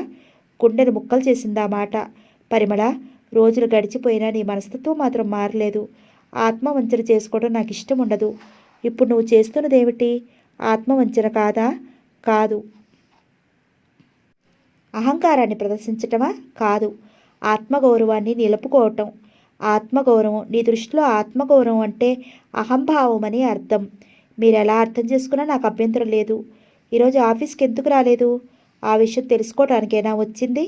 అవునని కాదని అనలేకపోయాడు. రేపొస్తావా? పరిమళ అంటిముట్టినట్టుగా మాట్లాడుతుంటే సంభాషణ పొడిగించడం కోసం ఏదో ఒకటి మాట్లాడుతున్నాడు బాలు. అతని మనసులో అగ్నిపర్వతాలు బద్దలవుతున్నాయి. అతనెంతసేపు మాట్లాడినా తన మనసులోని భావాలను పైకి ప్రకటించడం లేదు పరిమళ. వారం రోజులు సెలవు పెట్టాలనుకుంటున్నాను. సెలవు పెట్టడం, ఆఫీసుకు రావటం అంతా నీ ఇష్టమేనా? ఒక్కరోజు ఆఫీస్కి రాకపోతే ఎంత పెండింగ్ వర్క్ మిగిలిపోయిందో చూడు. ఒక్కరోజు కూడా సెలవు పెట్టడానికి వీల్లేదు. ఎండీ ఇలా హుందాగా మాట్లాడాడు బాబు. అదంతా మేకపోతు గాంభీర్యమే. ఆమె ఎక్కడ వారం రోజులు సెలవు పెడుతుందోనన్న భయంతో అలా అన్నాడు. మౌనంగా కళ్ళెత్తి అతని ముఖంలోకి చూసింది పరిమళ. తానెంతసేపు మాట్లాడుతూ కూర్చున్నా పరిమళ తన వివరాలేమి చెప్పదని అర్థమైంది బాలుకి. వెళతాను అన్నాడు. ఎటో చూస్తూ నిల్చుంది పరిమళ. అంకుల్, వెళ్తున్నారా? అవును బాబు, బరువుగా పలికింది బాలు గొంతు. ఎప్పుడొత్తాలు? ఎప్పుడు రమ్మంటావు బాబు? లోజులండి అంకుల్. అలాగే బాబు. బరువెక్కిన హృదయంతో ఇంటికి బయలుదేరాడు బాలు. ఇంటికొచ్చేసరికి చాలా ప్రొద్దుపోయింది. విజిత్ తరపు బంధువులెవరో వచ్చారు కాబోలు. వాడితో బాతాకాని కొడుతోంది. బాలు రాకను కూడా గమనించినంతగా కబుర్లో మునిగిపోయింది. బట్టలు మార్చుకుని బెడ్రూమ్లో పడుకున్నాడు. నిమిషాలు గడిచిపోతున్నాయి. విజిత కబుర్లు మాత్రం నిరాటంకంగానే సాగిపోతూనే ఉన్నాయి. భోజనానికి రండి బాబు. వంట మనిషి కాంతమ్మ గుమ్మం దగ్గర నిల్చుని పిలిచింది. బాలు ఎంత ప్రొద్దుపోయి ఇంటికొచ్చినా అతని కోసం ఎదురు చూసేది, ఆప్యాయంగా వడ్డించేది ఆమె. కాంతమ్మ హాల్లో ఉన్నదెవరు? విజితమ్మ గారి చెల్లెలు, మరిదిగారు, చెల్లెలి అత్తగారు అంట బాబు. ఎప్పుడొచ్చారు? ఉదయమే వచ్చారు బాబు. నాకు ఆకలిగా లేదు. అదేమిటి బాబు, ఉదయం కూడా భోంచేయలేదు? ఒంట్లో బాగాలేదు. కళ్ళు బాగా ఎర్రబడ్డాయి. డాక్టర్ గారికి ఫోన్ చేయమంటారా బాబు? వద్దు. పాలన్న తాగండి బాబు. ఖాళీ కడుపుతో పడుకోకూడదు. అప్పుడు గుర్తుకొచ్చింది అతనికి ఉదయం నుంచి భోంచేయలేదని. మనసు పగ్గున మండుతుంటే మంచినీళ్ళు కూడా తాగాలనిపించలేదు అతనికి. అతను ఎప్పుడు నిద్రపోయాడో, విజిత వచ్చి అతని పక్కన ఎప్పుడు పడుకుందో కూడా అతనికి తెలియదు. ఉదయం అతనికి మెలకు వచ్చేసరికి 8 గంటలు కావస్తోంది. పక్కకి తిరిగి చూస్తే విజిత ఇంకా నిద్రపోతూనే ఉంది. ఆమె ముఖం చూడాలన్నా అసహ్యం అనిపించింది అతనికి. శరత్ పుస్తకం చదువుకుంటూ పడుకున్నాడు. టైం చూస్తే 10 గంటలు కావస్తోంది. అరవింద కోసం 2 గంటల నుంచి ఎదురు చూస్తూ కూర్చున్నాడు. రోజు 8 గంటలు అయ్యేసరికి భోజనాలు అవ్వటం, మరో అరగంట కల్లా ఈ వంటిల్లు సర్దేసి వాళ్ళ అమ్మగారు పడుకోవటం కూడా జరుగుతుంది. అరవింద మాత్రం 10 గంటలు దాటింది శరత్ దగ్గరికి రాదు. ఒక్కో రోజు అతనికి చాలా కోపం వస్తుంది. 10 గంటలు దాటితే చాలు అతనికి నిద్ర ముంచుకొస్తుంది. కాలేజీలో చదివేటప్పుడు పరీక్షల రోజుల్లో కూడా 10 గంటలు దాటితే పుస్తకం తెరిచేవాడు కాదు. 8 నుంచి 10 వరకు చెల్లెలు చదివిస్తూనో చెల్లెలతో కబురు చెప్తూనో ఆమె దగ్గరే ఉంటుంది అరవింద. ట్యూబ్లైట్ తీసి బెడ్ లైట్ వేసి కోపంగా అటు తిరిగి పడుకున్నాడు శరత్. 10 నిమిషాల తర్వాత తలుపులు మూసి గడియ పెట్టి అతని మంచం దగ్గరికి వచ్చిన అరవింద, అప్పుడే నిద్రపోతున్నారేమిటి దొరగారు అంది అతని పక్కన పడుకుంటూ. శరత్ మాట్లాడలేదు. ఆమె బట్టల నుంచి తేరి వస్తున్న కునేగా సెంటు పరిమళం మనస్సును మత్తెక్కిస్తోంది. ఆయన బెంకంగా నిద్ర నటిస్తూ పడుకున్నాడు. మీ కోపం నాకు తెలుసు. తన చెయ్యి భర్త మీద వేసింది అరవింద. రక్త ప్రసరణ కాసేపు స్తంభించి వెంటనే జలపాతాల హోరుతో పొంగులెత్తింది. శరీరంలోని అణువు అణువున అవధులులేని హాయి, నరాలు పట్టి లాగుతున్నట్లు విపరీతమైన టెన్షన్. ఆ మధురానుభూతికి శరత్లోని కోపం ఎగిరిపోయింది. తనను కౌగిలించుకున్న అరవింద వెన్ను చుట్టూ 2 చేతులు వేసి తన ఛాతీకి ఆమె గుండెల్ని గాఢంగా అదుముకున్నాడు శరత్. అతని నరాల్లో విద్యుత్ కిరణాలు ప్రసరిస్తున్నాయి. ఆమె గుండెల్లో వేల కోరికలు. ఆవిర్లు చిమ్ముతున్న అతని శరీరం వేడికి ఆమె హృదయ తాపం చల్లబడిపోతోంది.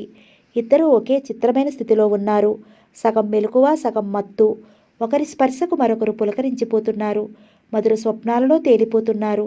ఒకరి కౌగిల్లో ఒకరు. అలా ఎన్ని గంటలైనా ఒదిగిపోవాలనిపిస్తుంది ఇరువురికి. అరవిందా, మత్తుగా మూలిగింది అరవింద. ఇంతకుముందు నాకెంత కోపం వచ్చిందో తెలుసా? ఈ రాత్రంతా నీతో మాట్లాడకూడదనుకున్నాను. ఎందుకో 10 గంటలు అయ్యేసరికల్లా నాకు నిద్ర ముంచుకొస్తుందని నీకు తెలుసు కదా. అప్పటి వరకు చెల్లెలతో కబురు చెప్తూ కూర్చుంటావెందుకు? ఏం చేయనండి, మనం ఉంటున్నది 3 గదుల ఇల్లు, ఒకటి కిచెను, ఇకపోతే ఉన్న 2 గదులకి మధ్య గుమ్మమే కదా అడ్డు. మనం ఏది మాట్లాడుకున్నా అది వింటుంది. అందుకే అది నిద్రపోయే వరకు దాని గదిలోనే ఉంటున్నాను. ఇలా ఎంతకాలం? కొంతకాలం వరకు తప్పదు. మరి నేరుగా హాస్టల్లో ఉంచి చదివించుకుందామంటే ఖర్చులు భరించలేము. ఖర్చైనా పర్వాలేదు, హాస్టల్లోనే ఉంచుదాం. ఎందుకండి అనవసరపు ఖర్చు? డబ్బు కోసం చూసుకుంటూ మనం జీవితాన్ని ఎంత నష్టపోతున్నామో తెలుసా?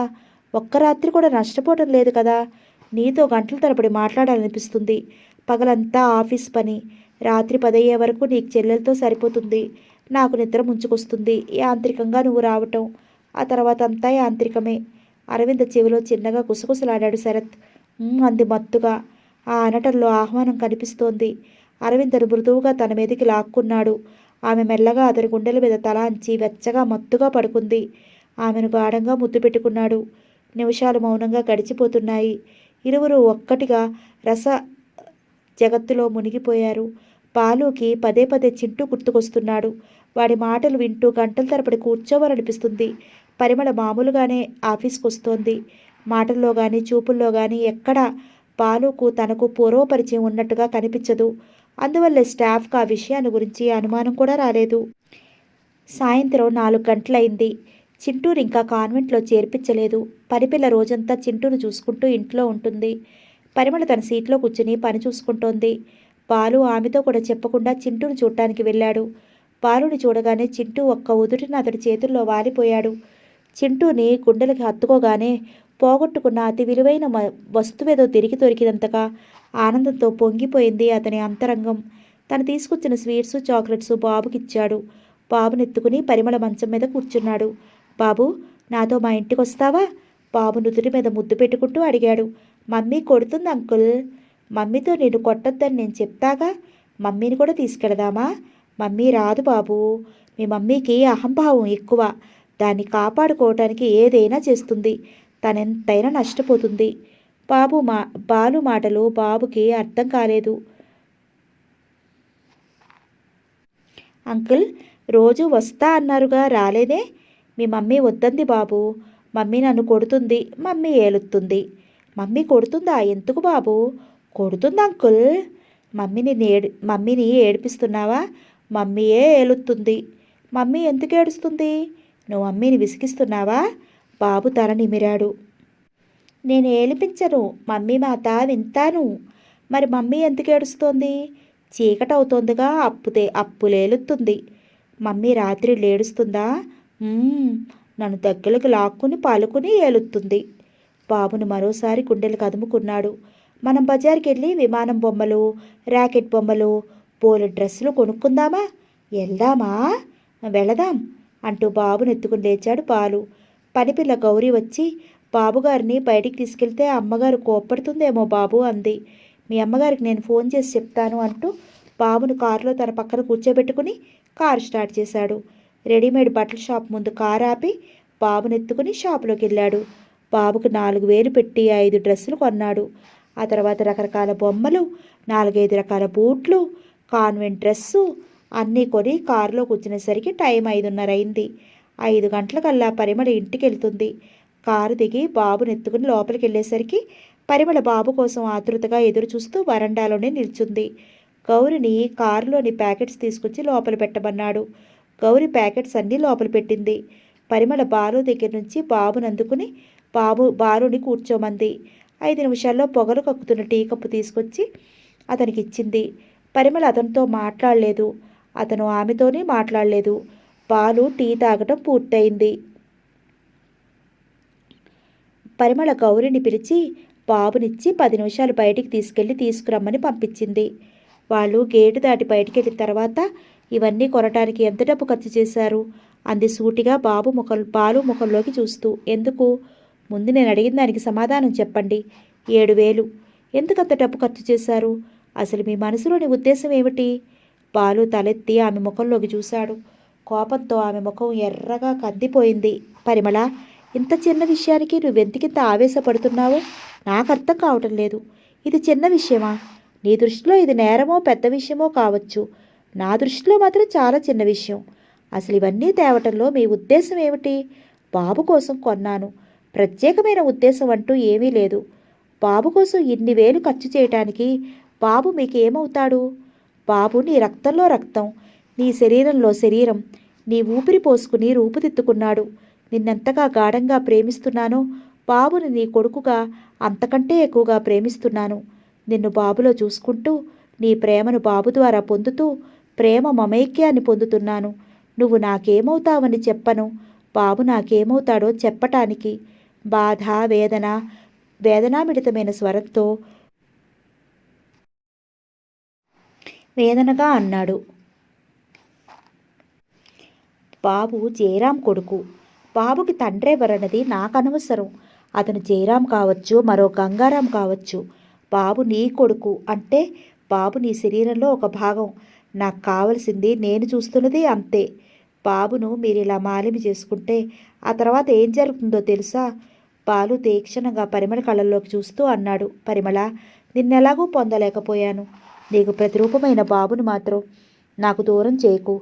బాబు మీద మీరు ప్రేమను పెంచుకోవటం అనవసరం. పెంచుకుంటే పెరిగేది, వద్దనుకుంటే తగ్గేది కాదు ప్రేమంటే. పరిమళ, నీ మీద నుంచి ఇప్పటికి కూడా మనసు మరల్చుకోలేని నేను బాబుని ప్రేమించకుండా ఉండగలనా? అది నీ కొడుకని తెలిసిన తర్వాత బాబుకు దూరంగా ఉండటం నాకు సాధ్యమవుతుందా? అసలు మీరు ఏం మాట్లాడుతున్నారో మీకు అర్థమవుతోందా? భ్రమలో ఉండి మాట్లాడుతున్నారేమో అనిపిస్తోంది. బాబు మీద ప్రేమ పెంచుకోవటం తప్పంటావా? తప్పవునో కాదో మీకు తెలియదా? నేను తప్పు అనుకోవటం లేదు. పరాయి వాళ్ళ పిల్లల మీద ప్రేమను పెంచుకోవటం అంటే చివరికి మిగిలేది మనోవేదన మాత్రమే. అది నాలో ఇప్పుడు లేదా కొత్తగా రావటానికి? రేపు నేను బాబు జయరాం దగ్గరికి వెళ్ళిపోతే, నువ్వు జయరామును పెళ్లి చేసుకుని వెళ్ళిపోయినప్పుడు ఏం చేశాను, ఇప్పుడు మాత్రం ఏం చేస్తాను? పాలు గొంతు బరువుగా పలికింది. మీరు బాబుని ప్రేమించడం నాకు ఇష్టం లేదు. నిన్ను మాత్రం నీ ఇష్టప్రకారం ప్రేమించానా? మీ వాదన వితండ వాదన. నిజాన్ని ఒప్పుకునే ధైర్యం నీకెక్కడుంది? మనస్సును గట్టిగా చేసుకుని అంది. మీ రాకపోకలు ఎక్కువైతే నలుగురు ఏమంటారో ఒక్కసారి ఆలోచించండి.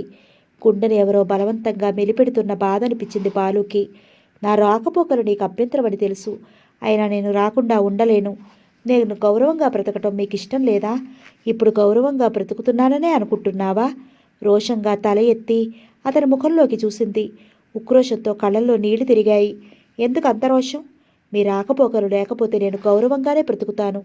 నీ గౌరవానికి నా రాకపోకలు అభ్యంతరం కాదు. ఇంతకుముందు నన్ను అన్నావు గుర్తుందా? భ్రమలో ఉన్నానని. భ్రమలో ఉన్నది నేను కాదు, నువ్వు. వయసులో ఉన్న నువ్వు భర్తకి దూరంగా బాబుతో ఉంటే నలుగురు నిన్ను గౌరవంగా చూస్తారా? బాబును మీ డాడీ పేరేమిటని అడిగితే డాడీయే అన్నాడు. అంటే బాబుకి వాడి డాడీ పేరు కూడా తెలియదన్నమాట. దాన్ని బట్టే అర్థమవుతోంది నువ్వు భర్తకి దూరంగా ఉంటున్నావని. ఇది లోకం. ఇతరులను బాధించడం దానికి సహజం పరిమళ. నేను ఇక్కడికి రాకుండా ఉండాలంటే బాబుని నాకివ్వు. నాకున్నది వాడొక్కడే, బొంగురుపోయిన గొంతుకుతో అంది. నాకు కావలసింది కూడా వాడొక్కడే. వాడిని నాకిస్తే నీకంటే ఎక్కువగా పెంచుతాను. వాడిని నువ్వు ఊహించలేనంత ఎత్తుకు చేరుస్తాను. ఇంతలో గౌరీ బాబుని తీసుకొచ్చింది. బాలు మాటలు ఆపేశాడు. బాలు ఒడిలోకి చేరాడు. బాబు, మా ఇంటికి వస్తావా? బాబు పరిమళ ముఖంలోకి చూశాడు. గౌరీ, బాబుని తీసుకెళ్లి స్నానం చేయించు అంది కోపంగా. బాబు బిక్కమొహంతో బాలు వైపు చూస్తూ గౌరీ వెంట వెళ్ళాడు. బిడ్డను కన్నా నీలాంటి వాడి తల్లులు కాలేరు. బాబుని ఎందుకంత కోపంగా కసురుకున్నావు? వాడి ముఖం చూస్తే నీ కోపానికి వాడి లేతకుంటే ఎంత భయపడిందో అర్థమవుతుంది. వాడికి తండ్రి ప్రేమ ఎలాగూ లేదు. నీ అర్థం లేని కోపతాపాలతో వాడి పసి మనసును గాయం చేయకు అంటూ విసురుగా లేచి కారులో కూర్చుని స్టార్ట్ చేశాడు. పరిమళ బొమ్మలా చూస్తూ నిలుచుంది. కారు మలుపు తిరిగి వెళ్ళిపోయింది. పరిమళకి ఒంట్లో ఉన్న శక్తంతా హరించుకుపోయినట్లు అనిపించింది. నిస్త్రాణగా సోఫాలో కూలబడిపోయింది. జయరాంను పెళ్లి చేసుకుని నేనెంత పొరపాటు చేశాను? అయినా అతని నుంచి నేను విడిపోవటంలో నా తప్పే ఉంది. మారుతున్న సమాజంలో స్త్రీ కేవలం ఇంటి పనులకు మాత్రమే అంకితం కాదు. పురుషుడితో సమానంగా చదువుకుని సంపాదిస్తుంది. తన కాళ్ళ మీద తను నిలబడుతుంది. ఇది చదువుకున్న వాళ్ళు మాత్రమే చేస్తున్న పని కాదు. చదువుకోని స్త్రీ కూడా పొలాల్లో, ఫ్యాక్టరీల్లో పనిచేసి భర్తతో పాటు సంపాదిస్తుంది. పురుషుడి బాధ్యతల్లో కూడా సగం తను పంచుకుంటుంది. పురుషుడితో సమానంగా కష్టపడుతూనే మళ్ళీ ఇంటి పనులు, వంట పనులు చేస్తుంది. భర్తకు శారీరక సుఖాన్ని అందిస్తుంది. అతనికి వంశాంకురాల్ని అందిస్తుంది. వాళ్ళను పెంచి పెద్ద చేసే పూర్తి బాధ్యతను తను తీసుకుంటుంది. స్త్రీ ఇంతగా పురుషుడికి సహకరిస్తున్నా, ఇన్ని బాధ్యతలు మీద వేసుకుంటున్నా పురుషుడు మాత్రం స్త్రీ పట్ల తన నైజాన్ని మార్చుకోలేదు. ఆడవాళ్ల పట్ల తరతరాలుగా పురుషులు కొన్న అభిప్రాయాలను, ఆలోచనలను మార్చుకోవలసిన అవసరం వాళ్ళకి లేకపోయింది. ఎందుకంటే అంతకుముందు స్త్రీకున్న బాధ్యత ఒక్కటే, భర్త సంపాదించి పెడితే గడప దాటి బయటికి వెళ్లకుండా భర్తకు పిల్లలకు వండి పెడుతూ ఉండటం. ఇప్పుడు అలా కాదు. భర్తతో సమానంగా సంపాదిస్తూ కుటుంబ బరువును మోస్తోంది. పిల్లల బాధ్యతలను తీసుకుంటూ పురుషుడి కంటే ఎన్నో రెట్లు ఎక్కువ కష్టపడుతోంది. అయినా ఏం ప్రయోజనం? తన సంపాదనలో తన కోసం 100 రూపాయలు స్వేచ్ఛగా ఖర్చు పెట్టుకోలేకపోతోంది. స్త్రీల విషయంలో సమాజంలో ఎన్నో కట్టుబాట్లు చేసింది. ఆమెను సంప్రదాయాల ముసుగులో బంధించింది. భార్యాభర్తల మధ్య ప్రేమ, అవగాహన, సామరస్యం ఉంటేనే ఆ కాపురం కలతలు లేకుండా నిలబడగలుగుతుంది. లేకపోతే తన కాపురాలాగే కూలిపోతాయి. జయరాం నాన్నగారు, పరిమళ అమ్మగారు స్వయంగా ఒక తల్లి పిల్లలు. అయినా చిన్నతనం నుంచి వాళ్ళిద్దరి మధ్య ఎక్కువ చనువు కానీ, బంధుత్వ రీత్యా సహచర్యం కానీ లేవు. కారణం, పరిమళను ఆమె చిన్నతనంలోనే విశాఖపట్నంలో ఉంటున్న వాళ్ళ మేనత్తగారు దత్తత తీసుకుంది. ఆమెకు పిల్లలు లేకపోవటం వల్ల పరిమళని ఎప్పుడూ వాళ్ళ అమ్మ నాన్నగారు దగ్గరికి తీసుకురావటం కానీ, వాళ్ళ బంధువుల్ని పరిచయం చేయటం కానీ చేసేవాళ్ళు కాదు. ఆమె మేనత్త, ఆమె భర్తగారు కూడా అలా పరిచయాలు పెరిగి పరిమళ ఎక్కడ తమకు దూరం అవుతుందోనని వాళ్ళకి భయం. ఆ భయంతోనే పరిమళ కాలేజీలో చేరే వరకు వాళ్ళ బంధువర్గం గురించి ఆమెకు తెలియకుండా జాగ్రత్త పడ్డారు. పరిమళకు కూడా వాళ్ళ ప్రేమలో బంధువుల గురించి తెలుసుకోవాలన్న ఆలోచన కూడా ఉండేది కాదు. చిన్నతనం నుంచి పరిమళను వాళ్ళిద్దరూ అతిగారాభంగా పెంచారు. ఒక విధంగా చెప్పాలంటే ఆమె రాకుమారిలా పెరిగింది. పరిమళ మేనమామ భర్త బిజినెస్ చేసేవారు. ఆయన విశాఖలో దొరికే సరుకులను షిప్పుల ద్వారా సింగపూర్, మలేషియా పంపించేవారు. అక్కడి నుంచి రేడియోలు, టేప్ రికార్డర్లు, ముత్యాలు, పగడాలు తెచ్చి ఇటువైపు అమ్మేవారు. ఆ బిజినెస్ మీద ఆయన లక్షలు సంపాదించారు. తర్వాత ఎగుమతులు దిగుమతుల వ్యాపారం మానేసి పగడాలు, ఖరీదైన ముత్యాల వ్యాపారం చేసేవారు. ఆయన వ్యాపారం అంతా మలేషియా, సింగపూర్, మద్రాసులోనే. సంవత్సరంలో 6 నెలలు ఇంటి దగ్గర ఉంటే 6 నెలలు వ్యాపార రీత్యా సముద్రం మీద ప్రయాణమే. ఆయన అలా సంపాదిస్తుంటే ఇక్కడ ఆడవాళ్ళిద్దరూ సరదాగా వేలకు వేలు ఖర్చు చేసేవారు. డబ్బు నీడలో పెరుగుతున్న పరిమళకు పేదవాళ్ళంటే అసహ్యం, చులకన భావం. వాళ్ళని మనుషుల్లాగా కూడా చూసేది కాదు. అహంభావం, అతిశయం ఎక్కువ. కారులో కాలేజీకి వచ్చేది, కారులో ఇంటికెళ్ళేది. ఆమె చుట్టూ ఎప్పుడూ 10 మంది అమ్మాయిలు ఉండేవాళ్ళు. మామూలుగా జరిగే తంతు. అమ్మాయిల్ని అబ్బాయిలు అల్లరి చేయటం. పరిమళ ఆమె ఫ్రెండ్స్ అబ్బాయిలను అల్లరి చేసి ఏడిపించేవాళ్ళు. వాళ్ళ అల్లరికి అబ్బాయిలే భయపడి పారిపోయేవాళ్ళు. ఎవరైనా ఎదురు తిరిగితే ఆ అబ్బాయి తన చేయి పట్టుకుని లాగాడనో, కన్నుగీటి సైగ చేశాడనో ప్రిన్సిపాల్ గారికి రిపోర్ట్ చేసేవాళ్ళు. ఆయన వాళ్ళని పిలిచి మందలించేవారు. ఆ అవమానం భరించటం కంటే వాళ్ళ జోలికి వెళ్ళకుండా ఉండటమే మంచిదనుకునేవాళ్ళు అబ్బాయిలు. అంతగా ఏడిపించేవాళ్ళు. పరిమళ చదివే కాలేజీలోని డిగ్రీ ఫైనల్ ఇయర్ చదివేవాడు బాలు. ఫస్ట్ ఇయర్ చదివేది పరిమళ. బాలుకు అమ్మాయిలంటే తగని సిగ్గు. పరిమళ బృందం అంటే తగని భయం. పొరపాటును కూడా పరిమళ వాళ్ళ ఛాయలకు కూడా వచ్చేవాడు కాదు. అతని పిరికితనానికి నవ్వుకునేది పరిమళ. ఒకరోజు కాలేజీ గేటు దాటి బయట రోడ్డు మీద ఒంటరిగా నడుస్తున్నాడు బాలు. కారు రిపేర్కి వెళ్ళటం మూలంగా పరిమళ కూడా తన ఫ్రెండ్స్తో కలిసి నడక మొదలుపెట్టింది. పరిమళ ఉంటే చాలు పరిసరాలన్నీ సందడిగా అనిపిస్తాయి. కబుర్లు, నవ్వులు, అరుపులు. వాళ్ళకి కొద్ది గజాల దూరంలో ముందు నడుస్తున్న బాలు కనిపించాడు.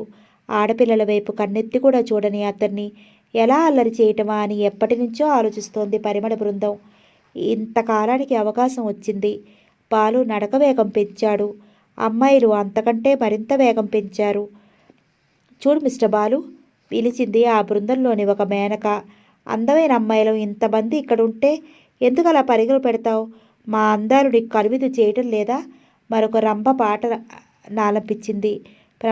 ప్రవరాక్యుడివా, మునికుమారుడివా? ఆడవాళ్ళని చూస్తే ఎందుకలా భయపడతావు? కన్ను కీటింది ఆ బృందంలోని మరో ఊర్వశి. బాలు పరిస్థితి ముందుకొయ్యి వెనక నుయ్యిలా ఉంది. ముందుకు వెళదామంటే చూసేవాళ్ళు ఏమనుకుంటారో నన్ను సిగ్గు. వెనక్కి వెళదామంటే అమ్మాయిల గుంపు. వాళ్ళను ముందుకు వెళ్ళనిచ్చి తన తర్వాత వెళదామని ఆగాడు బాలు. వాళ్ళు ఆగారు. వెనక్కు కాలేజీ వైపు నడిచాడు. వాళ్ళు అతని వెనకే నడిచారు. అక్కడ పెద్ద నేరేడు చెట్టుంది. దాని మీదకి ఎక్కుదామనుకున్నాడు. వాళ్ళు గొడవ భరించలేక. వాళ్ళు కాలేజ్ అంతా అల్లరి చేస్తారని చెట్టును ఆనుకుని నిల్చున్నాడు. అందరూ అతన్ని చుట్టుముట్టారు. నడి సముద్రంలో తుఫాన్లో చిక్కుకున్నట్టు ఉంది బాలు పరిస్థితి. అవును, ఆడపిల్లలంటే ఎందుకలా భయపడతావు? మీరు ఆడపిల్లలు కాదు, ఆడపులులు అన్నాడు జారిపోతున్న ధైర్యాన్ని కూడ తీసుకుంటూ బాలు. మాకే పేర్లు పెడుతున్నావా? ఏ మిస్టర్, మా కోపం వస్తే నేనేం చేస్తామో తెలుసా? ప్రిన్సిపాల్ గారికి రిపోర్ట్ చేస్తారు, అంతేగా. ఒకవైపు నోట్లో తడారిపోతున్నా బెంకగా అన్నాడు. ప్రిన్సిపాల్ గారికి రిపోర్ట్ ఇవ్వటం, ఇవ్వం. ఆ శిక్ష ఏదో మేమే విధిస్తాం తమరికి.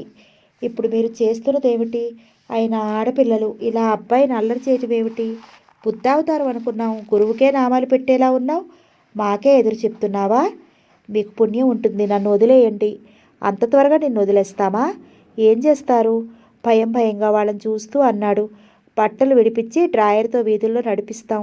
అందరూ నిన్ను చూసి పిచ్చివాడని నవ్వుతుంటే సరదాగా మేం కూడా నవ్వుకుంటాం. అంతే. అక్కడి నుంచి పరిగెత్తబోయాడు బాలు. అమ్మాయిలు అతని చుట్టూ వలయంలా నిల్చున్నారు.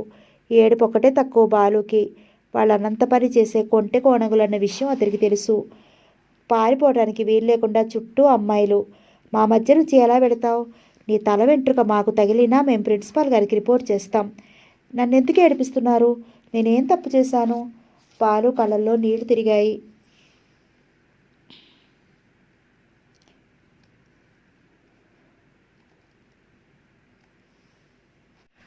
అప్పటి వరకు అమ్మాయిలంతా తలో మాట అన్నా పరిమళ మాత్రం ఒక్క మాట కూడా మాట్లాడలేదు. చూస్తూ నిలుచుంది.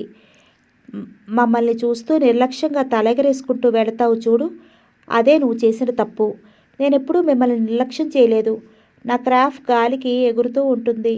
అది తప్పైతే నన్ను క్షమించండి. ఐఆమ్ వెరీ సారీ అంటూ పరిగెత్తబోయాడు.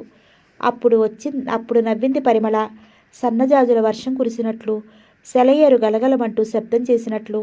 భయంగా పరిమళ వైపు చూశాడు బాలు. మిస్టర్ బాలు, ఆడపిల్లల్ని చూసి భయపడే నువ్వు మగవాడివేనా, లేక బృహన్నల లాంటి వాడివా? నిర్లక్ష్యంగా నవ్వుతూ అంది పరిమళ. పరిమళ గారు, ఇంతవరకు మీ అల్లరిని చూస్తూ మీ హాబీలకు నవ్వుకునేవాడిని. కాలేజీలో చదువుకుంటున్నారు. మన సంప్రదాయాలని మర్యాదలని మర్చిపోయి అబ్బాయిల్ని ఏడిపించటం, అసహ్యంగా ప్రిన్సిపల్ గారికి రిపోర్ట్ చేయటం చేస్తున్నారు. మీలాంటి ఆడపిల్లలు చేయాల్సిన పనులేనా ఇవి? మీరు ఇండియాలో ఉన్నారనుకుంటున్నారా, అమెరికాలో ఉన్నామనుకుంటున్నారా? మీ హాబీలు, మీ సరదాలు చివరకు మీ జీవితాల మీద బురద జల్లుతాయి. మీరు ఆడపిల్లలన్న విషయం గుర్తుంచుకోండి. షటప్! కోపంగా అంటూ బాలుకు దగ్గరగా వచ్చింది పరిమళ. వాళ్ళ ప్రవర్తన చూస్తుంటే అసహ్యం అనిపించింది బాలుకి. పే ఫ్యాషన్ల పేరుతో వాళ్ళు వేసుకున్న డ్రెస్సెస్ చూస్తుంటే నాగరికత పేరుతో మనం ముందుకెళ్తున్నామా వెనక్కెళ్తున్నామా అని అనిపించింది బాలుకి. ఒక్క అమ్మాయికి కూడా ఒంటి నిండా బట్టలు లేవు. మిడ్డీ డ్రెస్ వేసుకున్న అమ్మాయి కాళ్ళు మోకాళ్ళ దగ్గర నుంచి ఓపెన్గా కనిపిస్తున్నాయి. స్లీవ్లెస్ జాకెట్ వేసుకున్న అమ్మాయి భుజాలు కనిపిస్తున్నాయి. మరో అమ్మాయి ఛాతీ మీద పమిటి చెరుగు కానీ చున్నీ కానీ లేకుండా పల్చటి గౌను మాత్రం ఉంది. ఆ గౌన్లోంచి ఆ అమ్మాయి వేసుకున్న బ్రా కూడా స్పష్టంగా కనిపిస్తోంది. పరిమళ మాత్రం చేష్టల్లో మాటల్లోనే కాదు, డ్రెస్సుల్లో కూడా మగాళ్ళను అనుకరిస్తూ బ్రౌన్ కలర్ ప్యాంట్లో వైట్ షర్ట్ టక్ చేసింది. బాలు ఊహించని విధంగా అతని షర్టు కాలర్ పట్టుకుని లాగుతూ, ఏమిటి బుద్ధావతారం ఉపన్యాసాలు ఇస్తున్నావు అంది. నువ్వు అసలు మగాడివేనా అని నన్ను అడిగావు. ఇప్పుడు నువ్వు చేస్తున్న పని ఆడపిల్ల చేసే పనేనా? నువ్వు అసలు ఆడపిల్లవేనా అని నేనడిగితే నువ్వేం సమాధానం చెప్తావు అని బాలు అంటూనే ఉన్నాడు. అతడు అడగటం ఇంకా పూర్తి కానే లేదు. పరిమళ అతడి చెంప చెల్లుమనిపించింది. యూ డెవిల్ అంటూ బాలు చెయ్యెత్తబోయి అంతలోనే ఆగిపోయాడు. ఎందుకంటే పరిమళ లక్షాధికారి పెంపుడు కూతురు మాత్రమే కాదు, ఆయన కాలేజీకి పెద్ద మొత్తాన్ని విరాళంగా ఇచ్చాడు. అటువంటి మూర్ఖురాలతో గొడవెందుకని తలొంచుకుని వెళ్ళిపోయాడు బాలు. వెనక నుంచి నవ్వులు, అరుపులు, కేకలు. వాటిని గురించి పట్టించుకోకుండా ఎదురు వస్తున్న ఆటోను ఆపి అందులో కూర్చున్నాడు. ఆ టెన్షన్లో ఎలా ఇంటికి చేరాడో అతనికే తెలియదు. బాలుకు చిన్నతనం నుంచి చదువు పట్ల ఆసక్తి ఎక్కువ. ఎప్పుడూ ఏదో ఒక పుస్తకం పట్టుకుని చదువుతూ కూర్చుంటాడు. అటువంటిది పరిమళ అంతమంది అమ్మాయిల ముందు తనని చెంపదెబ్బ కొట్టడం భరించలేనంత అవమానంగా ఉంది అతనికి. కాలేజీ మానేద్దామనుకున్నాడు కానీ వాళ్ళ అమ్మగారికి కొడుకు పెద్ద చదువులు చదవాలని కోరిక. అందుకే ఆ అవమానాన్ని భరించి మామూలుగా కాలేజీకి వస్తున్నాడు. అంతా అవమానం చేసిన బాలు పరిమళను మర్చిపోలేకపోతున్నాడు. కాలేజీకి రావటం ఆలస్యం బాబు. బాలు కళ్ళు పరిమళ కోసం వెతికేవి. ఒకసారి యాక్సిడెంట్ జరిగింది. బాలు పరధ్యానంగా నడుస్తున్నాడు. ముందు నుంచి వస్తున్న లారీకి సైడ్ ఇవ్వబోయి స్టీరింగ్ బలంగా పక్కకి తిప్పింది పరిమళ. కారు ముందు భాగం తగిలి ఎగిరి రోడ్డు మీద పడ్డాడు బాలు. తల పగిలి రక్తం ఫౌంటైన్లా చిమ్మింది. ఆ దారిని పోతున్న వాళ్ళ సాయంతో పరిమళ అతన్ని తన కారులో తీసుకుని నర్సింగ్ హోమ్కి తీసుకెళ్ళింది. 3 రోజుల వరకు బాలుకి స్పృహ రాలేదు. ఆ 3 రోజులు వాళ్ళ అమ్మా నాన్నగారితో తను కూడా అతని మంచం దగ్గరే ఉంది. బాలు పూర్తిగా కోలుకుని ఇంటికి రావడానికి 1 నెల రోజులు పట్టింది. ఆ 1 నెల రోజులు 2 పూటల హాస్పిటల్కి వచ్చేది పరిమళ. గంటల తరబడి అతనితో కబుర్లు చెప్తూ కూర్చునేది. ఫైనల్ ఇయర్ పరీక్షలు ఇంకో 4 రోజుల్లో జరుగుతాయనగా యాక్సిడెంట్ జరగటం మూలంగా బాలు ఆ సంవత్సరం పరీక్షలు కూడా రాయలేకపోయాడు. తన మూలంగా యాక్సిడెంట్ జరిగి అతను హాస్పిటల్ పాలు కావటం, అంతమదిలో తను చెంపదెబ్బ కొట్టినా ఏమీ చెయ్యలేకపోవటం, తన మూలంగా అతను సంవత్సరం చదువు వృధా కావటం, ఇవన్నీ కలిపి బాలు మీద ప్రేమను కలిగించాయి పరిమళ మనసులో. అలా యాక్సిడెంటల్గా బాలు ప్రేమలో పడింది పరిమళ. రొమాన్స్ అందమైన కలలు నిజమైన ప్రేమకు సంకేతాలు కావు. ప్రేమ అనేది ఒక తపస్సు లాంటిది. నిజం చెప్పాలంటే బాలు తపస్సు చేసే పరిమళ ప్రేమను పొందగలిగాడు. పవిత్రమైన ప్రేమను పొందాలంటే ఆ ప్రేమ కోసం ఎంతో త్యాగం చేయాలి. ప్రేమ అనేది వ్యాపారం కాదు, అదొక మహాయజ్ఞం. చిగురించిన ప్రేమ పుష్పించి ఫలించాలంటే ఆ ప్రేమికులిద్దరికీ ఎంతో ధైర్యం, ఇరువురి మధ్య అవగాహన, అనురాగం ఎన్నో కావాలి. బాలు హాస్పిటల్ నుంచి ఇంటికి వచ్చేసరికి పరిమళ మనస్సును దోచుకోగలిగాడు. మరికొన్ని రోజులు గడిచాయి. బాలు డిగ్రీ పూర్తి చేసి గవర్నమెంట్ ఉద్యోగం సంపాదించుకోగలిగాడు. పరిమళ సెకండ్ ఇయర్కి వచ్చింది. బాలుకి పెళ్లి ప్రయత్నాలు చేయసాగారు వాళ్ళ అమ్మా నాన్నగారు. ఆ విషయం పరిమళతో చెప్పాడు. తన వాళ్ళతో కూడా మాట్లాడతానంది పరిమళ. పరిమళతో గడపబోయే జీవితాన్ని గురించి మధురమైన కలలు కనసాగాడు. పరిమళ కోసం ఎదురు చూస్తూ బీచ్లో కూర్చున్నాడు బాలు నురగలు కక్కుతూ వస్తున్న కెరటాలు ఎదురుగా ఉన్న మనుషుల్ని చూసి వెనక్కి విరుచుకుపడి పారిపోతున్నాయి. అనంతమైన జలజలాల్సిని చూస్తూ కూర్చోవటం అంటే బాలుకి ఎంతో ఇష్టం. అతనికి కెరటాల హోరులో మధురమైన సంగీతం వినిపిస్తుంది. పరిమళ రాకతో ప్రకృతి సౌందర్య ఆరాధనలోంచి బయటపడ్డాడు బాలు. పరిమళ, మీ వాళ్ళతో మాట్లాడావా? మాట్లాడాను. ఏమన్నారు? వాళ్ళు ఏదైనా అంటారు. ఏమన్నారో చెప్పు పరిమళ. వాళ్ళన్న మాటల్లోనూ నిజముంది కదా. ఈ సస్పెన్స్ నేను భరించలేను. విషయం చెప్పు. బాలు, నువ్వు మాకంటే తక్కువ కులం వాడివి. బాలుకు గుండెల్లో పదునైన బాగుంది తెచ్చినట్టు అనిపించింది. పరిమళ అలా మాట్లాడుతుంటే ఈ కులమతాల తేడాలు ఇప్పుడు మనకు అర్థం కాకపోయినా తర్వాత అయినా తేడా స్పష్టంగా కనిపిస్తుంది. ఆవేశంలో మనం పెళ్లి చేసుకుంటే తర్వాత జీవితాన్ని నరకం చేసుకున్నట్లు అవుతుందేమో. పరిమళ, ఇవన్నీ నీ మాటలా వాళ్ళ మాటలా అన్నాడు ఆవేశంగా. వాళ్ళన్నవి నేను ఆలోచించినవి. నేను తక్కువ కులం వాడినన్న విషయం నీకు అంతకుముందు తెలియదా? మా వాళ్ళు చెప్పే వరకు నేను ఆ విషయాల గురించి ఆలోచించలేదు బాలు. పోనీ నా కులంలో నుంచి మీ కులంలోకి రమ్మంటావా? ఆవేశాన్ని అదుపు చేసుకుంటూ అన్నాడు. అదెలా సాధ్యమవుతుంది? ఎందుకు కాదు? పెళ్ళవగానే ఆడపిల్లకి ఇంటి పేరు మారిపోవటం లేదా? అలాగే మనిద్దరం పెళ్లి చేసుకున్న తర్వాత మనిద్దరి కులం ఒకటే అవుతుంది కదా. మనిద్దరం అనుకున్నట్టుగా లోకం అనుకుంటుందా? లోకం సంగతి మనకెందుకు? మనకు అక్కర్లేదు. మనల గురించి లోకానికి కావాలి. పరిమళ, నీకోసం నా మతాన్ని మార్చుకోమన్నా మార్చుకుంటాను. నువ్వేం చేయమంటా అది చేస్తాను. మతమైతే మార్చుకోవచ్చు, కులం మార్చుకోవడానికి వీలు కాదు కదా. ఈ కులమతాల తేడాలు లోకానికి కానీ ప్రేమించుకున్న వాళ్ళకి కాదు. మా వాళ్ళు మిమ్మల్ని పెళ్లి చేసుకోవడానికి ఇష్టపడటం లేదు. వాళ్ళు నన్ను కనకపోయినా కళ్ళల్లో పెట్టుకుని పెంచుతున్నారు. వాళ్ళ మాట కాదనలేను.